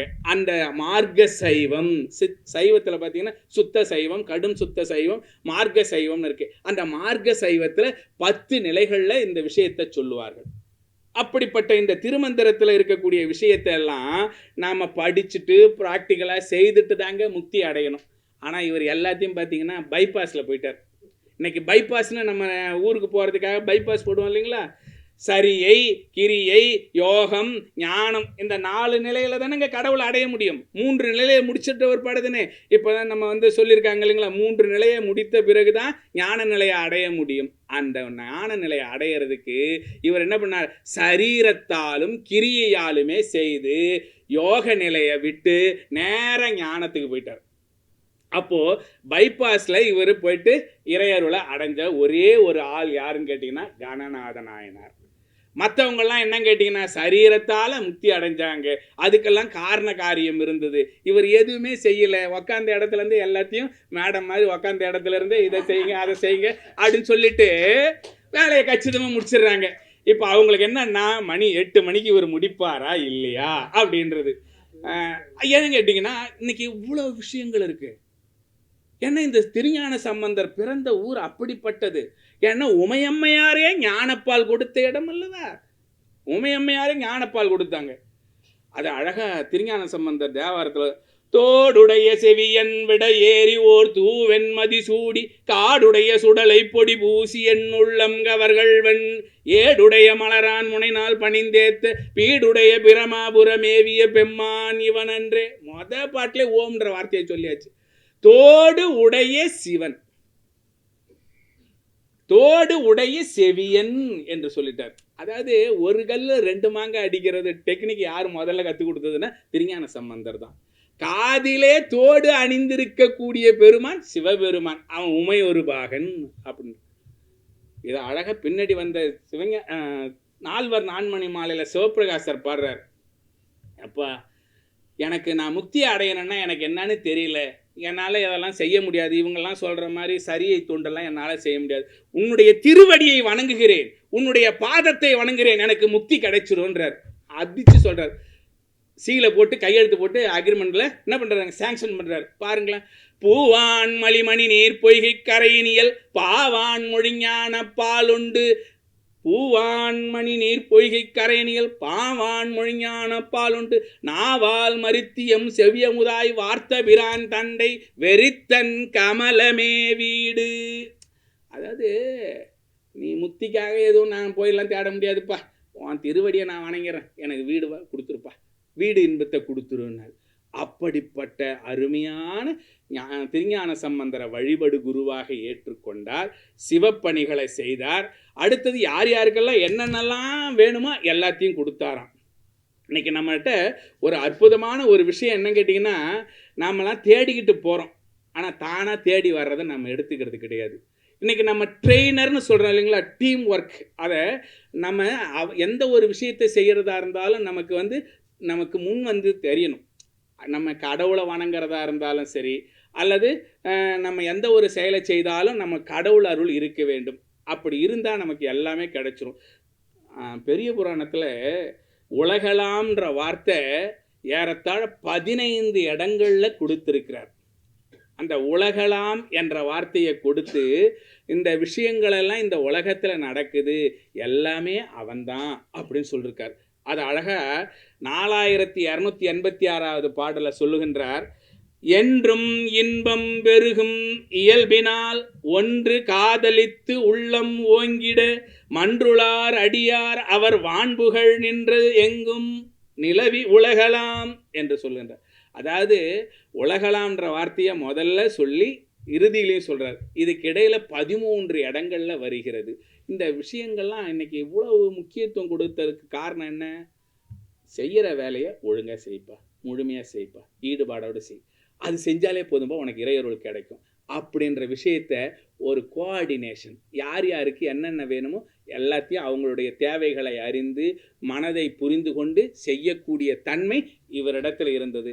அதனால தான் இவர் எல்லா நாயனாரை காட்டிலும் இவருடைய தன்மை தனித்தன்மையாக இருக்கிறது. மற்றவர்களெல்லாம் தொண்டு, அதாவது சரீரத்தால் ஏதேனும் ஒரு தொண்டு செய்தார்கள். ஆனால் இவர் மட்டும் எல்லாரும் செய்ததை செம்மையாக செய்து நீங்கள் இறையருள் பெற முடியும் என்பதை கணநாதருடைய வாழ்க்கை நமக்கு எடுத்து காட்டுகிறது என்று சொல்லி இந்த அருமையான வாய்ப்பினை வழங்கிய நம்முடைய உலகநாயகி பழனி மேடம் அவர்களுக்கும், இந்த நிகழ்ச்சியை செம்மையாக நடத்தி கொண்டிருக்கக்கூடிய கிருஷ்ணா ஸ்வீட்ஸ் அவருக்கும், இந்த நிகழ்ச்சியை செவிமடுத்து கேட்டுக்கொண்டிருக்கக்கூடிய பெரியோர்களாகிய உங்கள் அனைவரையும் பணிந்து வணங்கி மகிழ்கின்றேன். நன்றி, வணக்கம். சேக்கிழார் பெருமான் கணநாத புராணம், கணநாத நாயனாரை பற்றிய தகவல் 7 பாடல் தான் சொல்கிறார். 7 பாடல் ரொம்ப அழகாக சார், அது ரொம்ப அழகாக கொண்டு போனார். சிவகார்த்திகேயன் ரொம்ப அழகாக, மிக அழகாக கொண்டு போனார். அதாவது அவர் வேல் கார்த்திகேயன், அவர் எப்பவும் சிவகார்த்திகேயன் சொல்லுவேன். ஏன்னா இந்த மக்களுக்கு தெரிஞ்ச பேர் என்பதற்காக அல்ல, அந்த வேலும் சிவமும் எப்படி கார்த்திகேயனாக உந்துமத களிற்றன் நமக்கு எப்படி அந்த இறைவன் கொடுத்தான் என்பதை மக்கள் தெரிந்து கொள்ள வேண்டும் என்பதற்காக அவரை எப்போ சிவகார்த்திகேயன் அழைப்பேன், வேல் கார்த்திகேயன் அழைக்க மாட்டேன். இப்படி ஒரு அற்புதமான ஒரு சிந்தனையாளர் ரொம்ப அழகாக கொண்டு போனார். இதில் புதுமை என்ன, கணநாத நாயனார் புராணத்தில் என்ன புதுமை என்று கேட்டால், எல்லா நாயனாரும் சைவ சித்தாந்தத்தின் நெறிப்படி இறைவனை அடைந்தார்கள். கணநாதர் தொண்டு செய்து அடைந்தார், அதுவும் சரீர தொண்டு செய்து அடைந்தார். அவ்வளோதான், இவ்வளோதான் டெக்ஸ்டே, வேறு எதுவுமே அதில் கிடையாது. ஆனால் அதை இவ்வளவு அழகாக ஒரு 40 மணித்துளிகள் அவர் அதை விளக்க உரையாக தருவது என்பது மிகப்பெரிய தகவல். அந்த மிகப்பெரிய தகவலில் சேக்கிழார் பெருமான் கணநாத நாயனார் மூலமாக ஒரு புது போஸ்ட் உருவாக்கினார், புது பதவி. அது வரைக்கும் அந்த பதவியே கிடையாது, பெரிய புராணத்தில் எங்கேயுமே கிடையாது. 63 நாயன்மார் சரித்திரத்திலுமே கிடையவே கிடையாது. கணநாத நாயனார் சரித்திரத்தில் தான் HR கன்சல்டன்ட்னு ஒரு பதவியை உருவாக்கினார். இந்த சமுதாயத்தின் முதல் HR யாருன்னா கணநாத நாயனார் தான். அதான் ஹியூமன் ரிசோர்ஸ், மனிதநேய மேம்பாடுகளை, மனிதநேய நலன்களை ஒரு தலைமைத்துவத்தின் மூலமாக கொண்டு போய் சேர்ப்பது. அது அவசரத்தில் சொல்லிட்டார், உலகநாயகி மேடம் மாதிரி உட்காந்துருதுன்னு சொல்லிட்டாரு, அவசரத்தில் சொல்லிட்டாருன்னு நினைக்கிறேன், இல்லைங்களா? இது அப்படிலாம் கிடையாது. இது 2 மணி நேர நிகழ்ச்சிக்கு நம்ம 16 மணி நேரம் உழைக்கணும். அதாவது 1 மணி நேரம் உரை கொடுக்கணுன்னா 3 நாள் ப்ரிப்பேர் பண்ணணும். அரை மணி நேரம் உரை கொடுக்கணுன்னா 1 மாதம் ப்ரிப்பேர் பண்ணணும். 10 நிமிடத்துக்கு பேசணுன்னா 6 மாத காலம் ப்ரிப்பேர் பண்ணணும். அப்போ தான் 10 நிமிடத்தை பேச முடியும். அப்போ 1.25 அடியில் திருக்குறள் கொடுத்த வள்ளுவர் எவ்வளோ நாள் சிந்திச்சிருப்பார்? 1.25 அடியில் உலகத்தை அளந்துட்டார இல்லை? எவ்வளோ பெரிய தகவல். அது மாதிரி கணநாத நாயனாருடைய வாழ்க்கை சரித்திரம் புதுமையிலும் புதுமை. அவர் ஒர்க்கை டிஸ்ட்ரிபியூட் பண்ணார். ஐயா பார்த்திபன் ஐயா கொடுத்த மேலாண்மை நெறி விளக்க உரை இருக்குது பார்த்தீங்களா, அதை 7 பாடலில் எப்படி சேக்கிழார் வடிவமைச்சார் அப்படின்னு கேட்டிங்கன்னா, அதை மிகச்சிறந்த தலைமைத்துவம் எதுன்னு நினைக்கிறீங்க? நாமே செய்வதல்ல தலைமைத்துவம். மிகச்சிறந்த தலைமைத்துவம் எதுன்னா ஒர்க்கை டிவைட் பண்ணி கொடுக்கறது, டிவிஷன் ஆஃப் ஒர்க். அதுதான் மிகச்சிறந்த தலைமைத்துவம். அந்த தலைமைத்துவத்தை கணநாத நாயனார் செய்தார். அதுதான் அவருடைய வாழ்வியல் நெறியினுடைய கண்ணோட்டம் என்பதை எடுத்து எம்பதற்காக பல விஷயங்களை 4 நான்மணி மாலை தொடங்கி சித்தர்கள் பாடல்கள் வரை பெரிய ஒரு ஆய்வுரையை வணக்கத்திற்குரிய பேராசிரியர் வேல் கார்த்திகேயன் நம்மளுக்கு கொடுத்து மகிழ்ந்தார்கள். உங்கள் அனைவருடைய சார்பாகவும், கிருஷ்ணா ஸ்வீட்ஸ் முரளி ஐயா அவர்கள் சார்பாகவும், கலைமாமணி முரளி ஐயா அவர்கள் சார்பாகவும், கலைமாமணி ராமசுவாமி ஐயா சார்பாகவும் இந்த நெஞ்சார்ந்த நன்றியை இந்த மேடையில் நாம் கூறுவதில் பெருமகிழ்ச்சி அடைகிறோம். புத்தாண்டு இனிய ஒரு வரலாற்றோடு தொடங்கியிருக்கு. புத்தாண்டின் முதல் நாள் நிகழ்வே பாருங்கள், என்ன வரலாறு. ஹியூமன் ரிசோர்ஸ், மனிதநேயத்தை சிந்திக்கிற ஒரு நாயனார் தொண்டினால் முக்தி அடைந்தார், அதுவும் சரீர தொண்டினால் முக்தி அடைந்தார் என்ற ஒரு நல்ல தகவலை புத்தாண்டில் முதல் நாள் நம்ம நிகழ்ச்சி தொடங்கியிருக்கோம். மிக அருமையான ஒரு நிகழ்ச்சி. எல்லாருக்கும் புத்தாண்டு இனிப்பு கொடுத்தேன். பெற்றுக்கொள்ளாதவர்கள்லாம் இனிப்பு வாங்கிட்டு போகலாம். அது ரொம்ப முக்கியமான செய்தி. ஏன்னா எல்லாருக்காகவும் கொண்டு வந்தேன். சில பேர் காலதாமதமாக வந்ததுனால் இந்த நிகழ்ச்சி தொடங்கிச்சு, இடையில கொடுக்க முடியல. ஆக இனிப்பை பெறுமாறு கேட்டுக்கொள்கிறேன். வாரந்தோறும் நம்ம இந்த நிகழ்ச்சியை நல்லா நடத்த இருக்கிறோம். உங்கள் அனைவருடைய மேலான ஒத்துழைப்பினால் இந்த புத்தாண்டை உங்கள் அனைவரையும் வணங்கி மகிழ்வதில் நான் மிகவும் மகிழ்ச்சி நிறைந்தவளாக இருக்கிறேன். உங்கள் பாதங்களை குனிந்து பாருங்கள். உலக நாயகி நன்றி மலர்கள் வந்திருக்கும். நிகழ்ச்சி நிறைவாக ஓதுவார் அவர்கள் நமக்கு வான்முகில் வழாது பெய்ய பாட நிகழ்ச்சி நிறைவு பெறும். அனைவரும் எழுந்து நிற்குமாறு கேட்டுக்கொள்ளப்படுகிறீர்கள். ஒரு 2 மணி துளிகள் மிக அமைதியாக உங்கள் உடைமைகள்லாம் சேரில் வச்சுருங்க. பையே ஃபோனு எல்லாம் வச்சுட்டு ஒரு 2 minutes அப்படியே அமைதியாக நிமிர்ந்து நில்லுங்க பார்க்கலாம். நல்லா நிமிர்ந்து நின்று சைவ சித்தாந்தத்தின் நிறைவு வாழ்த்து பாடலை கேட்டு நிகழ்ச்சி இனிதே நிறைவு பெறுமாறு கேட்டுக்கொள்கிறேன். நன்றி, வணக்கம். ஓதுவார் அவர்கள்.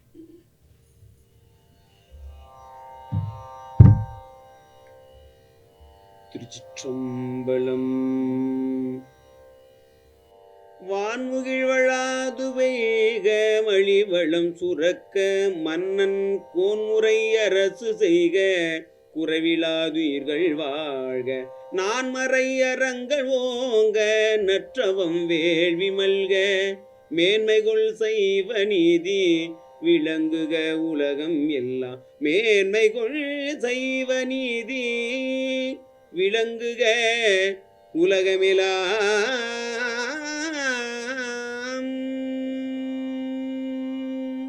தென்னாடுடைய சிவனே போற்றி, என் நாட்டவர்க்கும் இறைவா போற்றி.